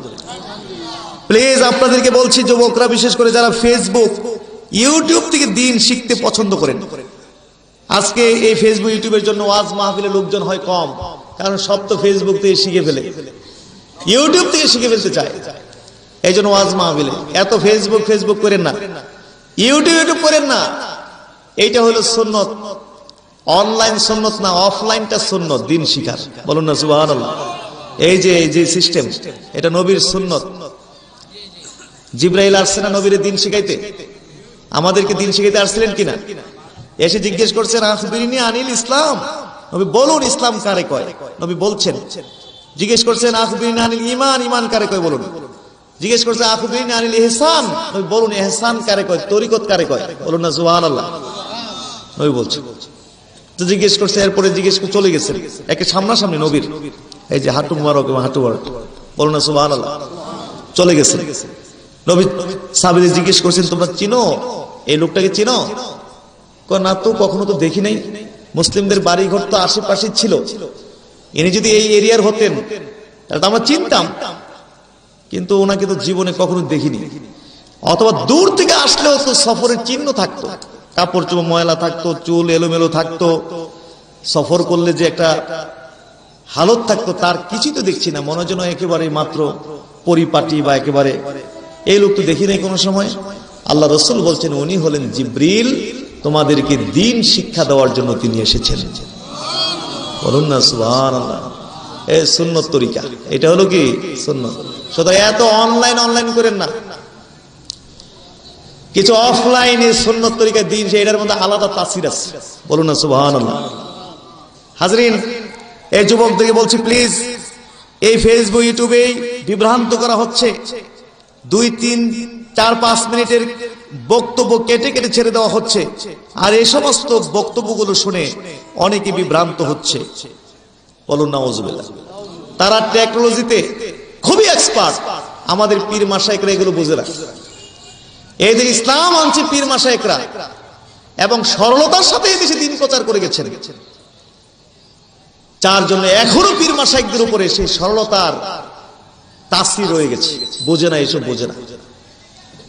কিন্তু যারা এই সমস্ত প্রচার করছে তারা এই টেকনোলজিতে খুবই এক্সপার্ট, কোটি কোটি টাকা খরচ করছে এই টেকনোলজির পিছনে, অনেক বড় ধরনের প্রজেক্ট নিয়ে তারা এই দেশে নামছে। একটা বক্তব্য কাইটটা ছেড়ে দেয়, ছেড়ে দিতে দেরি, লক্ষ কোটি মানুষের কাছে যাইতে 1 মিনিটও লাগে না। আর আমি যদি কিয়ামত করে ফেলি এখানে চিল্লায়া, এটা মনে হয় 1-2টা গ্রাম পার হবে না। তো যার কারণে অনেক যুবক বিভ্রান্ত। আপনারা আস্থা বিশ্বাস রাখবেন, তাকবীরে তাহরিমা থেকে সালাম ফেরান পর্যন্ত আমরা প্রতিটি আমল, প্রতিটি আফাল আকওয়াল আমরা নবীর তরিকায় করছি, আমরা বলি আলহামদুলিল্লাহ। সুতরাং বিভ্রান্ত হওয়ার কোনো কারণ আছে নাকি? কারণ আছে, বিভ্রান্ত হব না। আল্লাহ আমাদেরকে হেফাজত করুন, জোরে কোন আমিন। এই কথা, হ্যাঁ এই কথা।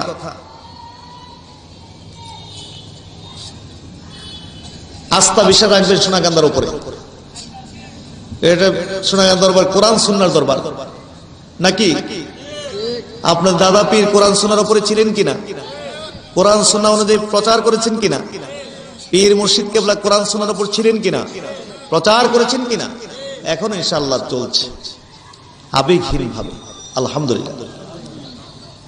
আজে বাজে কথা বললো, এগুলো হিংসার বশবর্তী হয়ে এই ধরনের অপপ্রচার করে। হ্যাঁ, আপনার সোনাকান্দাকে অনেকে আছে বুঝে না বুঝে আজে বাজে কথা কয়। ইসালে সব মাহফিলের পরে এই ব্রাহ্মণবাড়িয়া সুলতানপুরে এক জায়গায় আসলাম মাহফিলে। এক লোক আমাকে বলছে যে হুজুর, ছোটবেলা থেকেই তো সোনাকান্দার নাম শুনি, কিন্তু জীবনে যাই নাই। একজন দাওয়াত করছিল, গেছিলাম, যাইয়া তো হুজুর খুব ভালো লাগছে, শান্তি লাগছে। আগে তো আমার ধারণাই ছিল না। তো পরে বলল, হুজুর তবে দুঃখ হলো একটা, যে আমি মাহফিল থেকে আসলাম, আসার পরেই এক লোক আমাকে বলল যে কই গেছিলেন। এক লোক বলল বলতে ওনার সাথে আমার বন্ধুত্ব, আলেম মানুষ, ওনার সাথে আমার বন্ধুত্ব। তো জিজ্ঞেস করলে কই গেছিলেন? তো বললাম যে সোনাকান্দার মাহফিলে গেছিলাম। তো উনি বললেন, হায় হায়, আপনি দরবারে গেছেন, আপনার দরবারে পায়া বইছে, তাইলে তো ঈমান আমল দুইটাই সেখানে ডাইলা দিয়েছেন। ঈমান আমল দুইটাই কি করছেন? ঢাইলা দিয়ে আসছে। শেষ রাইতে যে এমন গান জমে সোনাকান্দায়, নাকি শেষ রাইতে এমন গান জমে। আপনারা কিছু মানুষ গেছেন কিনা সোনাকান্দা? দেখে হাত তোলেন তো। ও বেশ, অনেকেই গেছেন। তাইলে গান জমতে দেখছেন তো। মিথ্যার তো একটা সীমা থাকা উচিত, হিংসা বিদ্বেষের তো একটা কি থাকা দরকার। তো পরে উনি রাগ হয়ে গেছেন, রাগ হয়ে বলছেন যে আরে ভাই, আপনি কি গেছিলেন কোনো সময়? না, আমি কোনোদিন যাই নাই। তো উনি রাগ করে অনেক কথা বলছেন যে এই তো হুজুরদের সমস্যা তো এই জায়গায়। হুজুরদের যে দিন দিন মান সম্মান কমতেছে, ইজ্জত সম্মান কমতেছে, এইসব কারণে। হুজুরের কথার দাড়ি নাই, কমা নাই, কয় কি বলে কি। হ্যাঁ, এক সময় হুজুরা সমাজের নেতৃত্ব দিত, সবাই মানত হুজুরের কথা। দিন দিন নষ্ট হয়ে যাচ্ছে, দাড়ি কমা নাই, আগাগোড়া নাই। আপনি কেমনে বললেন যে সেখানে শেষ রাতে গান জমে? বলেন, আমি বহু ঘুরেছি বাংলাদেশে, সংগঠন করেছি, বহু ঘোরাঘুরি এই দেশে করেছি। এই পর্যন্ত আমি দেখেছি যা, তার মধ্যে আমার মনে হলো যে সোনাকান্দা দরবার কোরআন সুন্নাহর সবচেয়ে কাছে অবস্থান করতেছে। ময়মনসিংহ এক মাহফিলে গেলাম, ওখানে মাশাআল্লাহ সোনাকান্দার অধ্যুষিত এরিয়া, তারপরে নতুন কিছু এরিয়াতে গেছি, গিয়ে দেখি লোক কম, এই অল্প লোক, 15-20 জন হবে। তো বললাম যে ব্যাপার কি, লোক তো এত কম হওয়ার তো কথা না, কেন এত লোক কম? তো বললো যে হুজুর কি বলবো ওদের কথা, ঘরে ঘরে ঘরে ঘরে গিয়া অপপ্রচার করে আসছে যে পীর আইতো না, হিন্দু ঠাকুর আইব। আমি নাকি হিন্দু ঠাকুর? হিন্দু ঠাকুর আইব। অত যেখানে মাহফিলটা রাস্তা আছে, রাস্তার অপোজিটেই মাদ্রাসা, এরাই এই প্রচার করছে। এবং সন্ধ্যার সময় দরজা এমন বন্ধ করছে, মানে এদের বাচ্চা কাচ্চা কেউ আমাদের মাহফিলে বসতে দিবে না, অন্ধ বানায় রাখবে। ওরা যেমনে ছোটবেলা থেকে যা পড়ায় পড়ায় পড়ায় পড়ায় যেমনে গড়ে তুলছে, যাতে এইটাই থাকে, আর এর বাইরে যেন কোনো কথা শুনতে না পারে, যাতে অন্ধ হয়ে থাকে। তো এখন তো পরে টার্গেট করলাম যে না, আমার লোকের কাম না, এখানে আমাকে কাজ করতে হবে। 4-5 বছর সেখানে যাই, মাশাআল্লাহ এখন বিশাল বড় সমাবেশ হয়। আর এদেরকে থুতু দেয় যে লম্বা জুব্বা পরে মিশা কথা কয়তা, মিথ্যুকের দল, লম্বা লম্বা জুব্বা পরে বাগলি পইরা বাবরি লাগাইয়া মিশা কথা কয়। বউয়ের সাথে মিশা কথা কওয়া নাকি জায়েজ।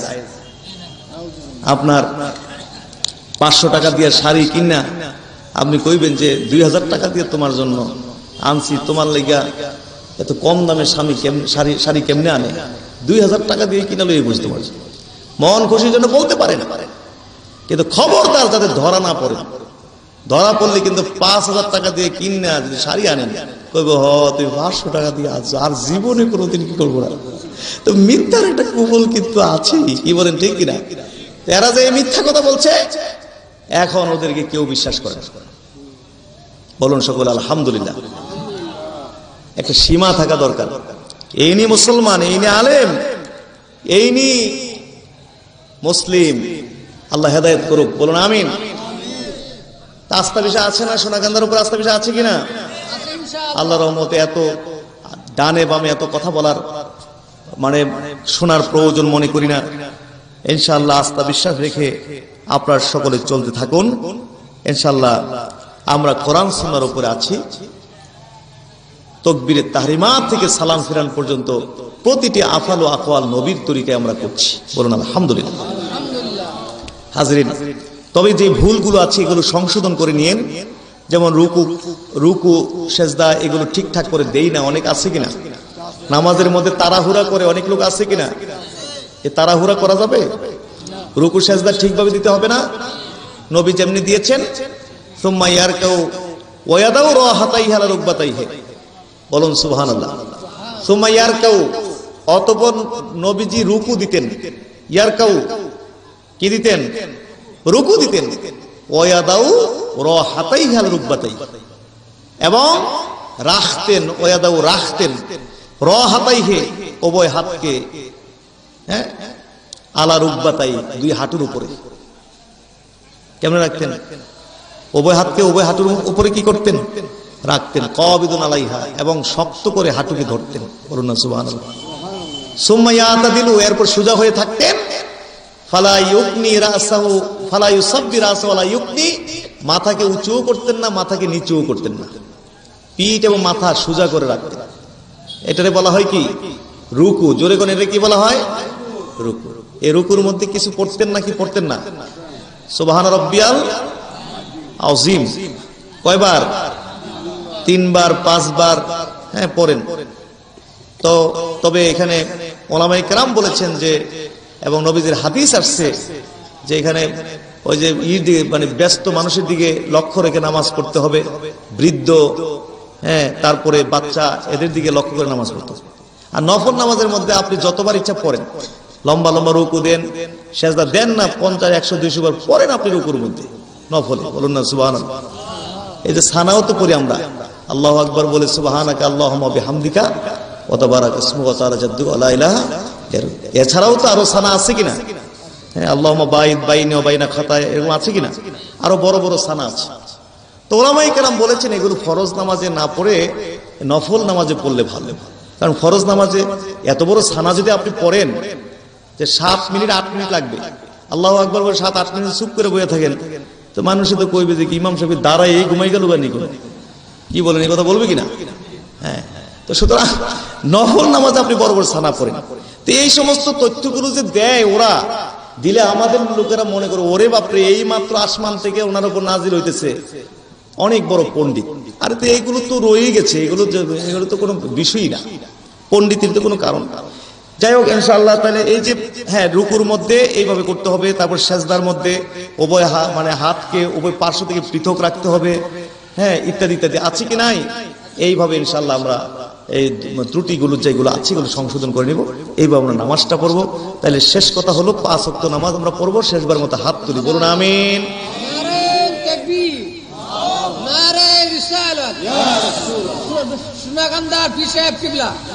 জি বলুন সকল আলহামদুলিল্লাহ।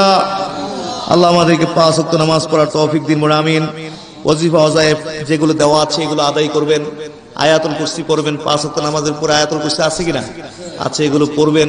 তারপর ঘুমানোর আগেও তো আয়াতুল কুরসি, শুধু 5 ওয়াক্ত নামাজের তা না, ঘুমের আগেও তো আয়াতুল কুরসি পড়ার কথা বলা হয়েছে, শয়তান থেকে আশ্রয়ের জন্য। বিভিন্ন জায়গায় আয়াতুল কুরসির ফজিলত আছে, এগুলো জেনে আপনারা করবেন। সূরা হাশরের আখিরি 3 আয়াত, আল্লাহুম্মা আজিরনি মিনান নার। তারপর কি বলে, সাইয়্যিদুল ইস্তিগফার। সাইয়্যিদুল ইস্তিগফার খুবই জরুরি, কষ্ট করে মুখস্থ করে নিয়েন, অল্প বয়সে মুখস্থ করে ফেলেন। বুড়া হইলে আর মুখস্থ করতে পারবেন না, বুড়া মুখস্থ করতে পারবেন না, ব্রেন শক্ত হয়ে যাবে, পোক্ত হয়ে যাবে, কঠিন হয়ে যাবে মুখস্থ করা। মাঝে মাঝে দরবারে লইয়া যায় বুড়া বুড়া লোক, মুরিদ করাইতো, একদম 80-85 বছর হইব বয়স, ঠিয়া মিয়া দিয়ে কোন রমি নিয়ে বয়াইছে, এরপর হয়ে জায়গা হুজুর মুরিদ করাইতাম লইয়াইছি। তাই বললাম যে আগে আসছিলেন কই, এখন যে আপনি মুরিদ হবেন, আমি তো ওজিবা দিব, মুখস্থ করতে পারবেন? হুজুর এখন মাথার মধ্যে তো কোনো নাই। তো উনি যদি ইয়াং বয়সে মুখস্থ করতেন, পারতেন কিনা? পারতেন। এই জন্য এই বয়সে মুখস্থ করে ফেলেন, আপনার জীবনে একটা বড় সম্পদ হয়ে যাবে। বলুন না সুবহানাল্লাহ। তো এইগুলো ইনশাআল্লাহ জিকির আজকার করবেন। জায়গায় জায়গায় জিকিরের মাহফিল দেওয়া আছে। আমাদের বাংলাদেশ তালিম হিজবুল্লাহ এই শায়েস্তাগঞ্জ উপজেলার নেতৃবৃন্দদের দায়িত্ব প্রতিটি গ্রামে গ্রামে জিকিরের মাহফিল দেওয়া। বলুন না সুবহানাল্লাহ। টার্গেট করে করে প্রত্যেকটি গ্রামে গ্রামে জিকিরের মাহফিল কায়েম করা, এটা হলো আমাদের বাংলাদেশ তালিম হিজবুল্লাহর প্রধান কর্মসূচি। বলুন আলহামদুলিল্লাহ। নাকি মারামারি করা প্রধান কর্মসূচি, হরতাল টরতাল দেওয়া, গাড়ি টাড়ি কিছু পুড়ে ফেলা, এগুলো হারাম কাজ। এগুলো কার কাজ? হারাম কাজ। আল্লাহ রসুলের তরিকায়, আল্লাহ রসুলের ইসলামে এগুলো কঠিন হারাম। এগুলো আব্রাহাম লিঙ্কনের তরিকায় জায়েজ থাকতে পারে, গণতন্ত্র নামক ধর্মে মাও সেতুঙ্গের তরিকায়, কমিউনিজমে এগুলো জায়েজ থাকতে পারে, কিন্তু আমাদের নবীর তরিকায় এবং নবীর ইসলামে এগুলো কঠিন ভাবে হারাম। আমাদেরকে পরিপূর্ণ দিন মানতে হবে, নাকি অর্ধেক কোরআন, অর্ধেক আল্লাহ রসুল থেকে তরিকা নিব, আর অর্ধেক আব্রাহাম লিঙ্কনের তরিকা নিব ইসলামের নাম দিয়া। আফাতুমিনুনা বিবাদিল কিতাবে ওয়া তাকফুরুনা বিবাদিল ফামা জাযাউ মাইয়াফালু যালিকা মিনকুম ইল্লা খিজুন ফিল হায়াতিদ দুনিয়া। আল্লাহ কি বলছেন যে তোমরা কোরআনের কিছুর উপরে ঈমান আনবে, আর কিছু উপরে তোমরা কুফরি করবে। যারা এরকম করবে তাদের জন্য দুনিয়ায় রয়েছে লাঞ্ছনা, তাদের জন্য দুনিয়ায় রয়েছে কি? লাঞ্ছনা। আজকে যদি কোরআনের দণ্ডবিধি অনুযায়ী চলতো, তাহলে দেখতেন লাঞ্ছনা থাকতো না, আর শান্তি আর শান্তি। বলুন না সুবহানাল্লাহ। কিন্তু আমরা নেই কিছু কোরআন থেকে, আর কিছু আনি আমেরিকার আব্রাহাম লিঙ্কন থেকে আনি, যার জন্য লাঞ্ছনা। যতদিন পর্যন্ত এইভাবে কিছু অংশ মানবার কিছু মানবো না, ততদিন পর্যন্ত শান্তি আশা করা যাবে না। লাঞ্ছনা, অপদস্থ, অপমান আমাদেরকে ভোগ করে যেতে হবে। সুতরাং কথা শেষ, এইভাবে ইনশাআল্লাহ জিকির আজকারের মাহফিল গুলো বেশি বেশি বাড়াইবেন। এই জিকির, অনেকে আছে জিকির নিয়ে দ্বন্দ্ব করে। দুই ধরনের জিকির, মানে জিকির একটা গুরুত্বপূর্ণ ইবাদত, জিকির একটা গুরুত্বপূর্ণ ইবাদত কিনা? এই জিকিরের বিরোধিতা করতে গিয়ে এখন দেখা যাচ্ছে যে একদল অলরেডি জিকির ছেড়ে দিছে, জিকির করেই না। জিকির বিরোধিতা করতে গিয়ে একদম জিকির বাদ। আরেক দল আছে জিকিরের নামে জিকির করে, কিন্তু বেদাতি তরিকায় জিকির করে, বানাইন্না তরিকায়, ফাইজলামি তরিকায়। আল্লাহর নাম উচ্চারণ করতেছে নাকি আল্লাহকে ব্যঙ্গ করতেছে বুঝাই যায় না, এরকম তরিকা আছে কিনা? একদল বেদাতি পন্থায় জিকির করে, আরেক দল জিকিরের বিরোধিতা করতে গিয়ে অলরেডি একদম জিকির কি করছে? বাদ দিয়ে দিচ্ছে। এগুলো শয়তানের চক্রান্ত, মানুষকে নেকি থেকে বঞ্চিত করার জন্য। এই যে আযানের পরে দোয়া, এই নিয়ে কারো কোনো দ্বিমত নেই। দ্বিমত আছে? মুয়াজ্জিন যা বলে তোমরাও তা বলবে। অথবা মুয়াজ্জিন যখন লা ইলাহা ইল্লাল্লাহ বলবে, তুমিও লা ইলাহা ইল্লাল্লাহ বলবে। যে ব্যক্তি লা ইলাহা ইল্লাল্লাহ বলল, দাখালাল জান্নাহ, সে জান্নাতে চলে গেল। কারো কোনো দ্বিমত নেই দোয়ার ব্যাপারে। কিন্তু পেছ লাগাই দিচ্ছে হাত তোলা নিয়ে। এই হাত তোলা নিয়ে শয়তান চক্রান্ত সৃষ্টি করে দিল, যাতে মানুষ নেকি থেকে কি হয়ে যায়? বঞ্চিত হয়ে যায়। এই যে হাত তোলা যাবে না, এই নিয়ে তর্ক করে, দ্বন্দ্ব করে, এখন দোয়াই কি? একদম দোয়াই বাদ, এটাই বাদ। নেকি থেকে বঞ্চিত।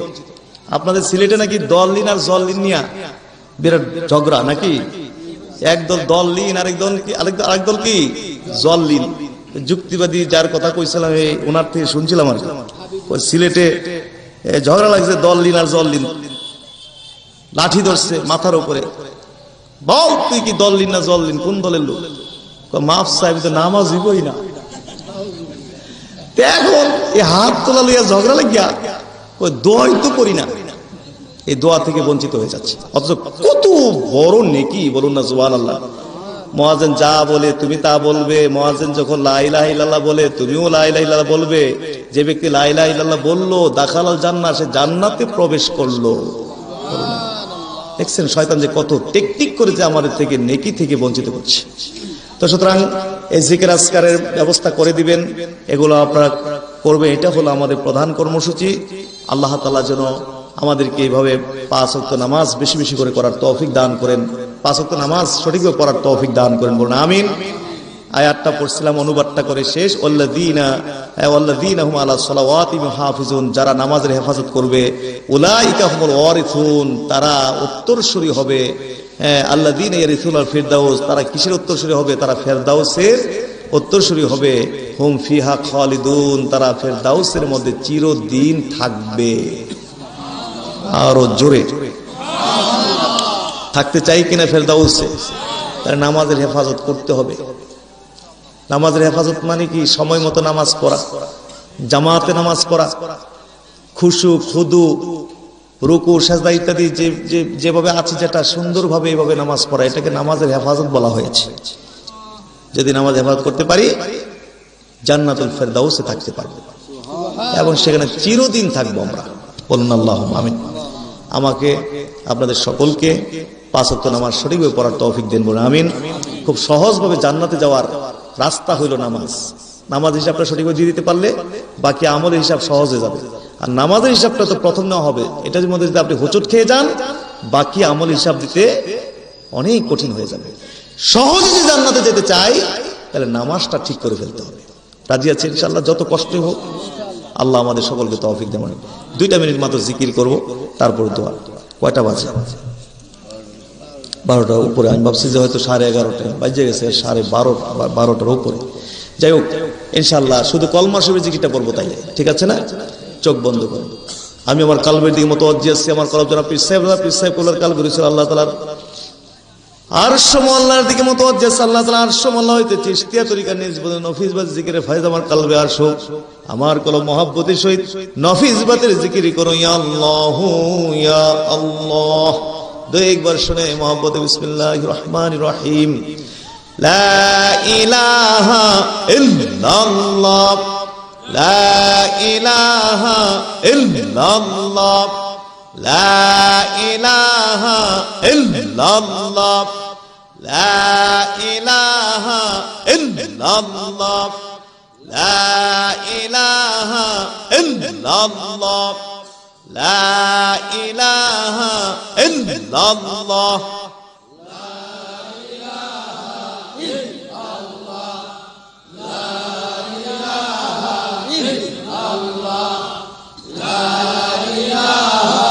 ইল্লাল্লাহ, মাশাআল্লাহ। লা ইলাহা ইল্লাল্লাহ, লা ইলাহা ইল্লাল্লাহ, লা ইলাহা ইল্লাল্লাহ, লা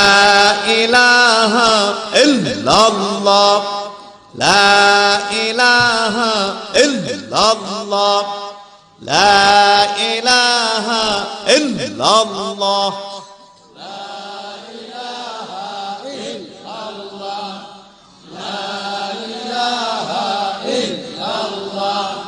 لا إله إلا الله، لا إله إلا الله، لا إله إلا الله،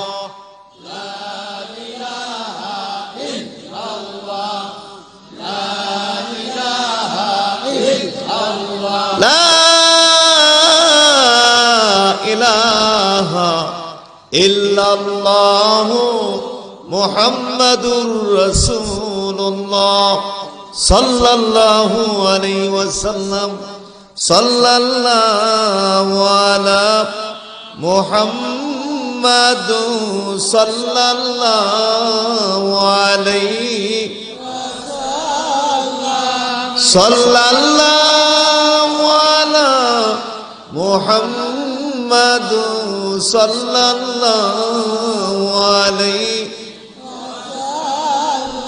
চলুন একটু তাজিমান নবীজিকে দাঁড়ায় একটু সালাম দিয়ে দেই। ইয়া নবী সালাম আলাইকা, ইয়া রাসূল সালাম আলাইকা, ইয়া হাবিব সালাম আলাইকা, সালাওয়াতুল্লাহ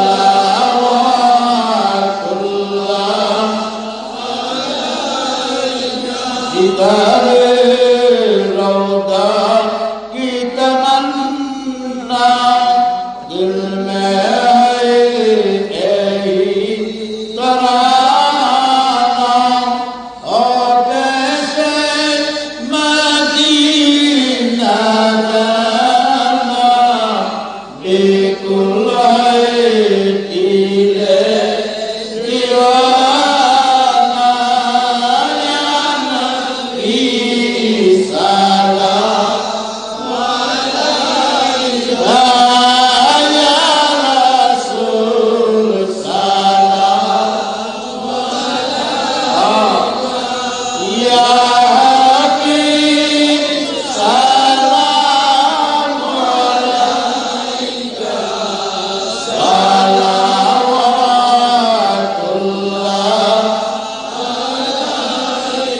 अजर में हमको बचाना, अपनी दामन में छुपाना, शरबत कौसर पिलाना, बिल्कुल है दिले दीवाना।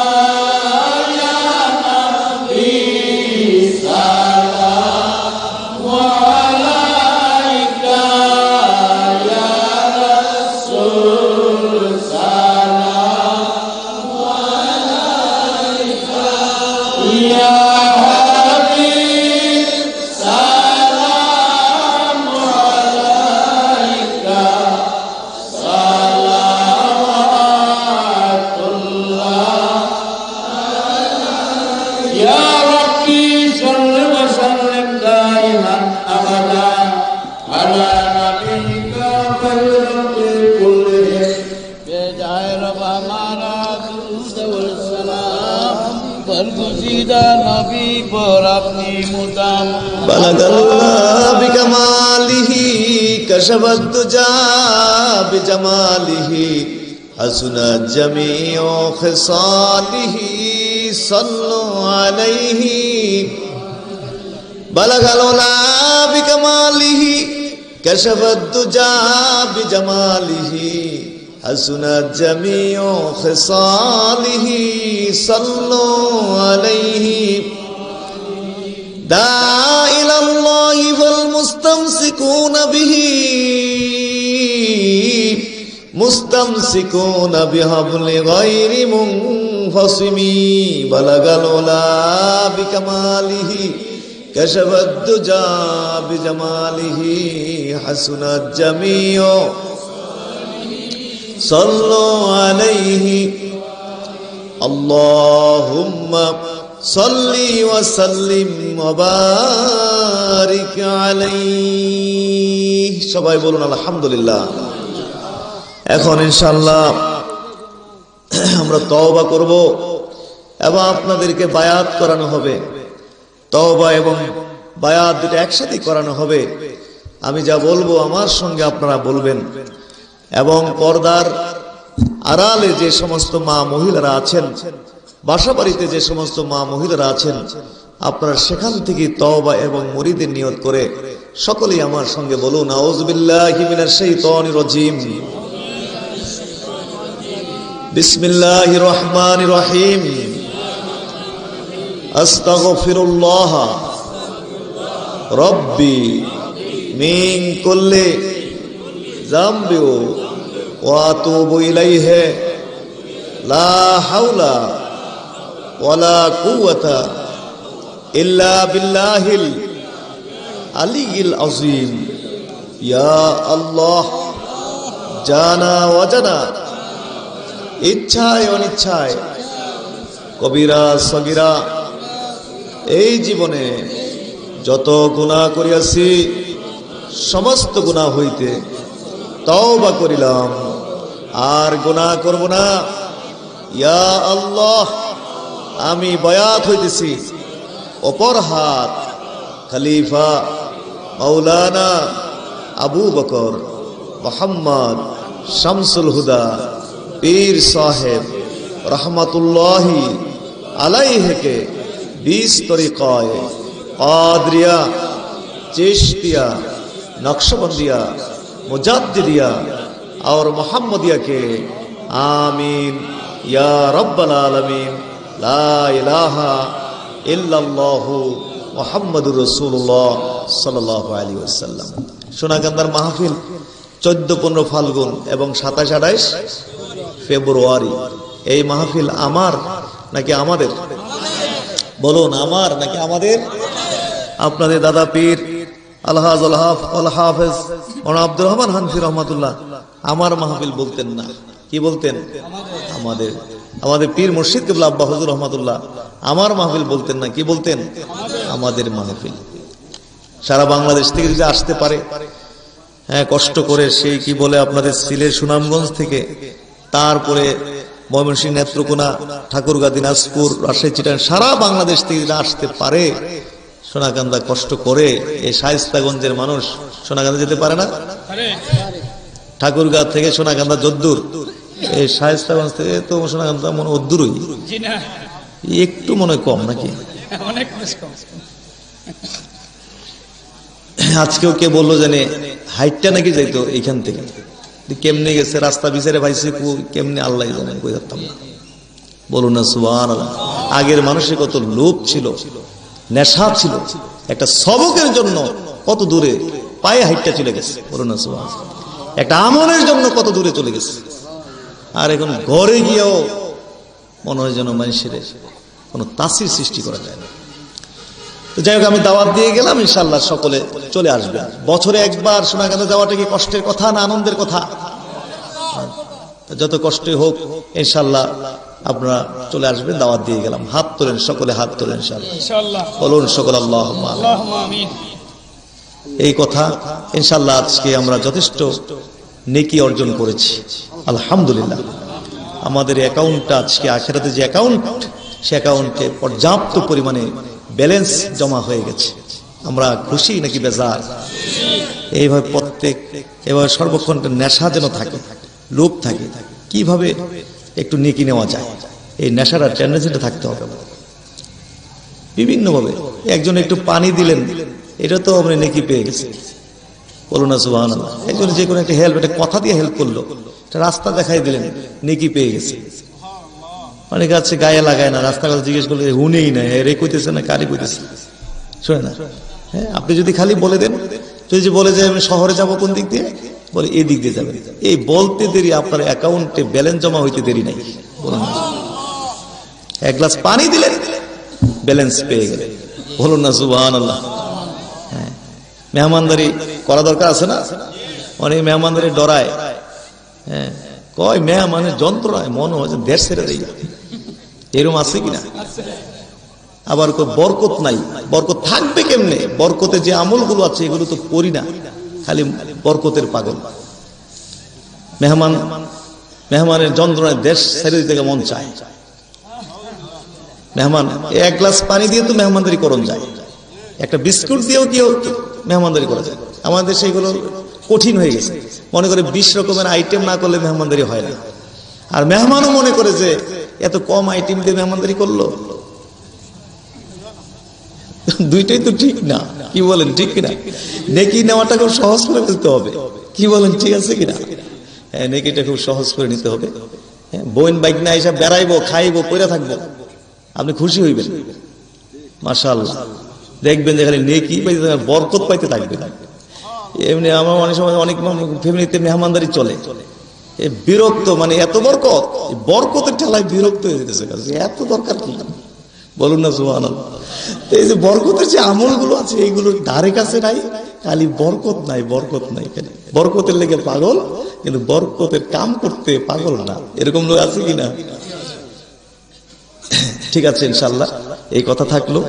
রব্বানা যালামনা আনফুসানা ওয়া ইল্লাম তাগফির লানা ওয়া তারহামনা লানাকুনান্না মিনাল খাসিরিন। রব্বানা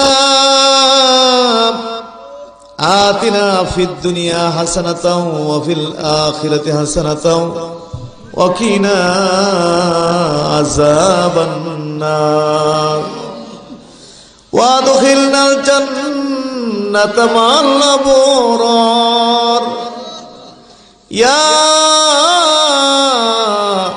আজিজু ইয়া গফফার ইয়া রব্বাল আলামিন। রব্বি গফির ওয়ারহাম ওয়া আনতা খায়রুর রাহিমিন। রব্বিরহামহুমা কামা রব্বায়ানি সগীরা। আল্লাহ তাআলা মাগরিবের পর থেকে শুরু করে রাত 12টার উপর হয়ে গেছে, এতক্ষণ পর্যন্ত বেহেশতের বাগানে বসে বসে ওলামায়ে কেরামতে ওয়াজ নসিহত শুনে প্রাণ ভরে তোমার নামের জিকির আজকার করে নবী পাকের প্রতি কয়েকবার দরুদ ও সালাম প্রেরণ করে জীবনে যত গুনাহ করেছি সমস্ত গুনাহগুলো চোখের সামনে হাজির করে কাঙ্গালের মতো, ফকিরের মতো, ভিখারির মতো তোমার দরবারে হাতগুলো বিছাইলাম। মেহেরবানি করে আমাদের প্রত্যেকের হাতগুলো কবুল আর মঞ্জুর করে নাও। জিন্দেগীর সমস্ত গুনাহগুলো মাফ করিয়া দাও। জানা অজানা যত গুনাহ করেছি এই মুহূর্তে মাফ করে দাও। ইচ্ছায় অনিচ্ছায় যত গুনাহ করেছি মাফ করে দাও। কবিরা সগীরা যত গুনাহ করেছি মাফ করিয়া দাও। ওয়াদা করলাম বাকি জীবনে আর গুনাহ করব না। হাসরের দিনে গুনাহগার বইলা ডাক দিও না। একদিনের শিশু, একদিনের বাচ্চাদের বেগুনাহ এই মাহফিলে আমরা যা বিছাইছি, আমাদেরকে একদিনের শিশু বাচ্চার মতো বেগুনাহ বানায়া দাও। ওয়াদা দিলাম বাকি জীবনে আর গুনাহ করব না। হাসরের দিনে গুনাহগার বইলা ডাক দিও না। মাবুদ, মাহফিলকে কেন্দ্র করে এই পর্যন্ত, এই মাহফিলকে কেন্দ্র করে যত নেক আমল হয়ে গেল, যত নেক আমল করলাম, এই নেক আমলগুলো কবুল করে নাও। নেক আমলের নেকির হাদিয়া প্রথমে নবী পাকের রওজা শরীফ মদিনাতুল মুনাওয়ারায় নবীজির নূরের কদম মোবারকে পৌঁছায়া দাও। নবীজির ইত্তিবা, নবীজির মুহাব্বত, নবীজির জিয়ারত আর শাফাত আমরে নসিব করিয়া দাও। নবীজির কলিজার টুকরা ওলাদে আযম, নবীজির কলিজার টুকরা সাহাবায়ে কেরাম, তাবিন, তাবে তাবিন, तमाम দুনিয়ার মাটির নিচে যত অলি আবদাল, গৌস, কুতুব, হক্কানি, পীর, মাশাইখ, আল্লাহর ওলিরা জায়গায় জায়গায় দিন কায়েম করে, দিন প্রতিষ্ঠিত করে কবর দেশে এই মুহূর্তে জান্নাতের মেহমান হইয়া বিশ্রাম নিচ্ছে। তিনিদের রোহে রোহে হাদিয়া পৌঁছায়া দাও। আমাদের পীরানি পীর মুজাদ্দিদ জামান হযরত আবু বকর সিদ্দিকী ফুরফুরা বিয়াল কুরাইশি ভারতের ফুরফুরার মাটিতে শায়িত আল্লাহ মুজাদ্দিদ জামানের রোহের উপরে পৌঁছায়া দাও। তিনি যত খোলাফায়ে কেরাম এ উপমহাদেশে জায়গায় জায়গায় দিন কায়েম করে জান্নাতের মেহমান হইয়া বিশ্রামে আছেন, তিনিদের রোহের উপরে হাদিয়া পৌঁছায়া দাও। তাদের মধ্য থেকে কাজ করে সোনাকান্দার জমিনে আমাদের দাদা হুজুর কেবলার রুহের উপরে পৌঁছায়া দাও। আমাদের পীর মুর্শিদ আমাদের আব্বা হুজুরের পাক করে পৌঁছায়া দাও। রোহানি তো আমরা তুমি নসিবি করিয়া দাও। বাংলার অলিকুল সম্রাট সিলেটের শাহজালাল ইয়ামানি রহমাতুল্লাহ আলাইহির পাক করে পৌঁছায়া দাও। হযরত শাহ পরানের রোহের উপরে দিয়া পৌঁছায়া দাও। এইভাবে 360 সফর সঙ্গী আউলিয়া কেরাম এই বৃহত্তর সিলেট সহ সারা দেশের আনাচে কানাচে শায়িত সকলের রোহে রোহে হাদিয়া পৌঁছায়া দাও। কাজ করি দাদা হুজুর কেবলার বেশ কিছু খোলাফায়ে কেরাম এই এলাকার মাটির নিচে শায়িত আল্লাহ তিনিদের পাক করে পৌঁছায়া দাও। দেবনার জমিনে দেবনার হুজুরের রুহের উপরে পৌঁছায়া দাও। ওবাটার জমিনে ওবাটার হুজুরের রুহের উপরে পৌঁছায়া দাও। নূর মোহাম্মদপুরের হুজুরের রুহের উপরে পৌঁছায়া দাও। লস্কর তাউস আরো কোথায় কোথায় আল্লাহ পাক তাদের রুহের উপরে পৌঁছায়া দাও। খাস করে আমরা যারা বিছাইছি জানি না কে আমার মতো বাবারা আমার সাথে হাত দুটা বিছাইছে। জন্মদাতা আমাদের আব্বার কবরে রুহের উপরে হাদিয়া পৌঁছায়া দাও। জানি না কার মা জানি এই মুহূর্তে অন্ধকার কবরে চলে গেছে। আল্লাহ মায়ের কবরে হাদিয়া পৌঁছায়া দাও। যেই বাপ মা নিজেরা না খাই আমরা খাওয়াইছে, যেই গর্ভধারিণী মা 10 মাস পেটে লইয়া বুঝা বইছে, 10 মাস পায়ে মায়ের পেটের মধ্যে ছিলাম আমরা, 10টি মাস মায়ের পেটের মধ্যে ছিলাম। এই 10 মাস মায়ের পেটে থেকে মাকে কি পরিমাণ যন্ত্রণা দিয়েছি, কষ্ট দিয়েছি। মা নীরবে নির্জনে কষ্ট যন্ত্রণা হজম করেছে, কাউরে বলে নাই।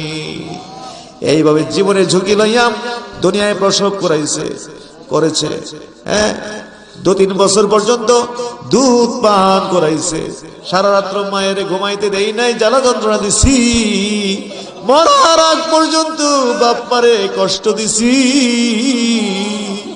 আমাদের এত জ্বালা যন্ত্রণা বুক করে না জানি কার আব্বা আম্মা এই মুহূর্তে অন্ধকার কবরে পড়ে জাহান্নামের আগুনে দাও দাও করিয়া জ্বলে। ও আল্লাহ, শায়েস্তাগঞ্জের মানুষ সেই জন্য বাপমার মুক্তির জন্য, মাগফিরাতের জন্য এই সালে সাহাবের মাহফিল ইন্তজাম করেছে। আল্লাহ, এই মাহফিলের খাতিরে আমাদের বাপ্পারে তুমি মাফ করিয়া দাও। এক মুহূর্তের জন্য বাপ্পারে আর জাহান্নামের আগুনে জ্বালাইও না। বাবা মায়ের কবরে আর আযাব দিও না। বলুন, বাবা মায়ের কবরে আর আযাব দিও না। দাদা দাদির কবরে আর আযাব দিও না। নানা নানির কবর আযাব দিও না, চাচা চাচির কবর আযাব দিও না, খালা খালো বাবা বুবি পীর ভাই পীর বোনের কবরে আযাব দিও না। শ্বশুর শাশুড়ি বাবার বংশে, মায়ের বংশে, শ্বশুরের বংশে, শাশুড়ির বংশে যারা পরিমাণ ঈমান নিয়ে যে অন্ধকার কবরে শুয়ে রইছে, চিরদিনের জন্য কবরগুলো জান্নাতের বাগান বানায়া দাও। রব্বির রহমহুমা কামা রব্বায়ানি সগীরা। আল্লাহ মেহেরবানি করে এই মাহফিল তুমি কবুল করো, মঞ্জুর করো। আল্লাহ, এই শায়েস্তাগঞ্জের মানুষ প্রতি বছর অনেক কষ্ট করে মাহফিলের জন্য, আজকেও এই মাহফিলের জন্য অনেক কষ্ট করে মাহফিল আয়োজন করেছে, যারা টাকা দিয়েছে, পয়সা দিয়েছে, জান মাল দিয়ে এই বেহেশতের বাগান সাজিয়েছে, আল্লাহ প্রত্যেকের খেদমত তুমি কবুল আর মঞ্জুর করো। আল্লাহ যারা বিপদগ্রস্ত বিপদ দূর করে দাও, অভাবগ্রস্ত অভাব দূর করে দাও, ঋণগ্রস্ত ঋণ মুক্তির ব্যবস্থা করিয়া দাও। একটা টাকা ঋণ রেখে আমরা কবরে নিও না, জাহান্নামী বানায় কবরে নিও না, ওলিউল্লাহর খাতায় নাম না উঠায় মাইরো না। জালেমের জুলুম থেকে বাঁচায় রাখো, দুশমনি থেকে বাঁচায় রাখো, হিংসুকের হিংসা থেকে বাঁচায় রাখো। আয় আল্লাহ, জাহিরি বাতিনি যত রোগ বিমার আছে সমস্ত রোগ বিমার তুমি শেফা করে দাও। আল্লাহ সমস্ত রোগ বিমার তুমি শেফা করে দাও। আয় আল্লাহ, অনেক অসুখ বিসুখ অনেকেরই আছে, এখানে দোয়া চেয়েছে, আল্লাহ সকলকে সুস্থ তুমি দান করো আল্লাহ পাক। আয় আল্লাহ পাক, খাস করে ব্যবসা বিজনেসের মধ্যে রহমত বরকত দান করো। এই শায়েস্তাগঞ্জ বাজারে বহু ব্যবসায়ীরা দোয়া চেয়েছে, গুনাহগারের সঙ্গে অনেকে হাত বিছিয়েছে। আল্লাহ প্রত্যেকের ব্যবসা বিজনেসের মধ্যে বেশি করে বরকত তুমি দান করো আল্লাহ। আয় আল্লাহ পাক, বিবি ছেলে মেয়ে আলা আওলাদ নিয়ে সুখ শান্তির জীবন যাপন দান করো। পর্দার আড়ালে মা মহিলারা আমরা আশা করে গুনাহগারের সঙ্গে হাত দুটা বিছাইছে, আবেদা সালেহা হাজরাতে রাবিয়া বসরির মতো ওলি বানায়া দাও। আয় আল্লাহ, স্বামী স্ত্রীর মধ্যে মিল মহব্বতের ঘাটতি থাকলে মিল মহব্বত বেশি করে বাড়ায় দাও। স্ত্রীর দিকে স্বামী তাকালে জান্নাতি হুরের মতো যেন মনে হয়, এবং স্বামীর দিকে স্ত্রী তাকালে যেন জান্নাতি যুবকের মতো মনে হয়। এরকম স্বামী স্ত্রীর মধ্যে আকর্ষণ, স্বামী স্ত্রীর মধ্যে মিল মহব্বত তুমি কায়েম করে দাও আল্লাহ। অনেক পরিবারে অভাব অনটন চলে, অভাবের কারণে পরিবারে অশান্তি চলে। আল্লাহ এই অভাব ধৈর্যের সাথে পরিবারের সকল সদস্যকে আল্লাহ মেনে নেওয়ার তৌফিক দান করো, ভাগ বাটোয়ারা করার তৌফিক দান করো আল্লাহ। প্রবাসী বিদেশে অনেকেই দোয়ার জন্য, প্রবাসী বিদেশ থেকে অনেকেই দোয়া চেয়েছেন। আল্লাহ তুমি তাদেরকে সহি সালামতে কায়েম আর দায়েম রাখো। যারা যাইতে চায় ইজি ভাবে যাওয়ার ব্যবস্থা করিয়া দাও। যারা আছে বিশেষ করে বৃহত্তর সিলেটে, লন্ডনে, আমেরিকায় অনেক লোক, মধ্যপ্রাচ্য সহ সারা ওয়ার্ল্ডেই এই সিলেটের মানুষ যে যেখানে আছে, আল্লাহ সেখানে তুমি সহি সালামতে হেফাজতে রাখো আল্লাহ পাক। মোমবাতি যেরকম করে নিজেকে জ্বালিয়ে পুড়িয়ে সারখার করে নিজেকে বিলীন করে দিয়ে মানুষকে আলো দিয়ে থাকে, বাংলার লক্ষ লক্ষ প্রবাসীরাও তাদের জীবনের মূল্যবান টাইমটা, মূল্যবান সময়টা বিদেশের মাটিতে নিজের জীবনটা শেষ করে 20 বছর 30 বছর একটানা বিদেশ করে জীবনের সবচেয়ে মূল্যবান সময়টা বিদেশের মাটিতে নিজেকে ধ্বংস করে পরিবারকে তারা আলো দিয়ে যাচ্ছে, এই দেশকে তারা আলো দিয়ে যাচ্ছে। যার জন্য এত কঠিন অবস্থার ভিতরেও মাশাআল্লাহ রেমিটেন্স যোদ্ধাদের এই রেমিটেন্সের কারণে আমাদের দেশ মাশাআল্লাহ অনেক অ্যাডভান্স হচ্ছে। আল্লাহ তুমি এদের হেফাজতের জিম্মাদার হয়ে যাও আল্লাহ, এদের হেফাজত করো, ভালো রাখো, স্বাস্থ্য সুস্থ রাখো, কামাই রুজির মধ্যে বরকত দিও। আর যারা যেতে চায় যাওয়ার ব্যবস্থা করে দিও। আমাদের ওবাহাটা হুজুরের ছেলে ফ্রান্সে আছে, আরেকজন প্রসেসিং হচ্ছে, আল্লাহ পাক কবুল করে সহজ করে দাও। দোয়া চেয়েছে, প্রাণ অন্তর থেকে দোয়া চেয়েছে আল্লাহ পাক। এখানে আরো কয়েকজন বলেছে, এরকম মনে নেই আল্লাহ, সব তোমার জানা আছে। আমার অন্তরে কি আছে তারা জানে না, তাদের অন্তরে কি আছে আমি জানি না, কিন্তু আমাদের সবার অন্তরের খবর তো তুমি জানো আল্লাহ। তুমি সকলকে কবুল করো, মঞ্জুর করো আল্লাহ পাক। আল্লাহ আমাদের মকসুদ আলী সাহেবের ছেলেটা পাগল ছেলে ছিল দরবার, আজকে কবরের বাসিন্দা হয়ে গেছে, কবর জান্নাতের টুকরা বানায় দাও। আরো একজন দোয়া চেয়েছেন ওর ছেলের জন্য। আর খরকির হুজুর একটু হালকা অ্যাক্সিডেন্টে একটু আহত হয়েছে, দোয়া চেয়েছে আল্লাহ পাক নেক হায়াত দারাজ করুন আল্লাহ পাক। এখানে আমাদের এই যে কি নাম ভুলে গেছি, ওনার 7 জনই 7 ছেলে আসছে, আর অসুস্থ আসতে পারে নাই, দোয়া চাইছে আল্লাহ কবুল করে মঞ্জুর করেন। যে শফিক সাহেব স্ত্রীর জন্য দোয়া চেয়েছে আল্লাহ পাক সুস্থ দান করুন।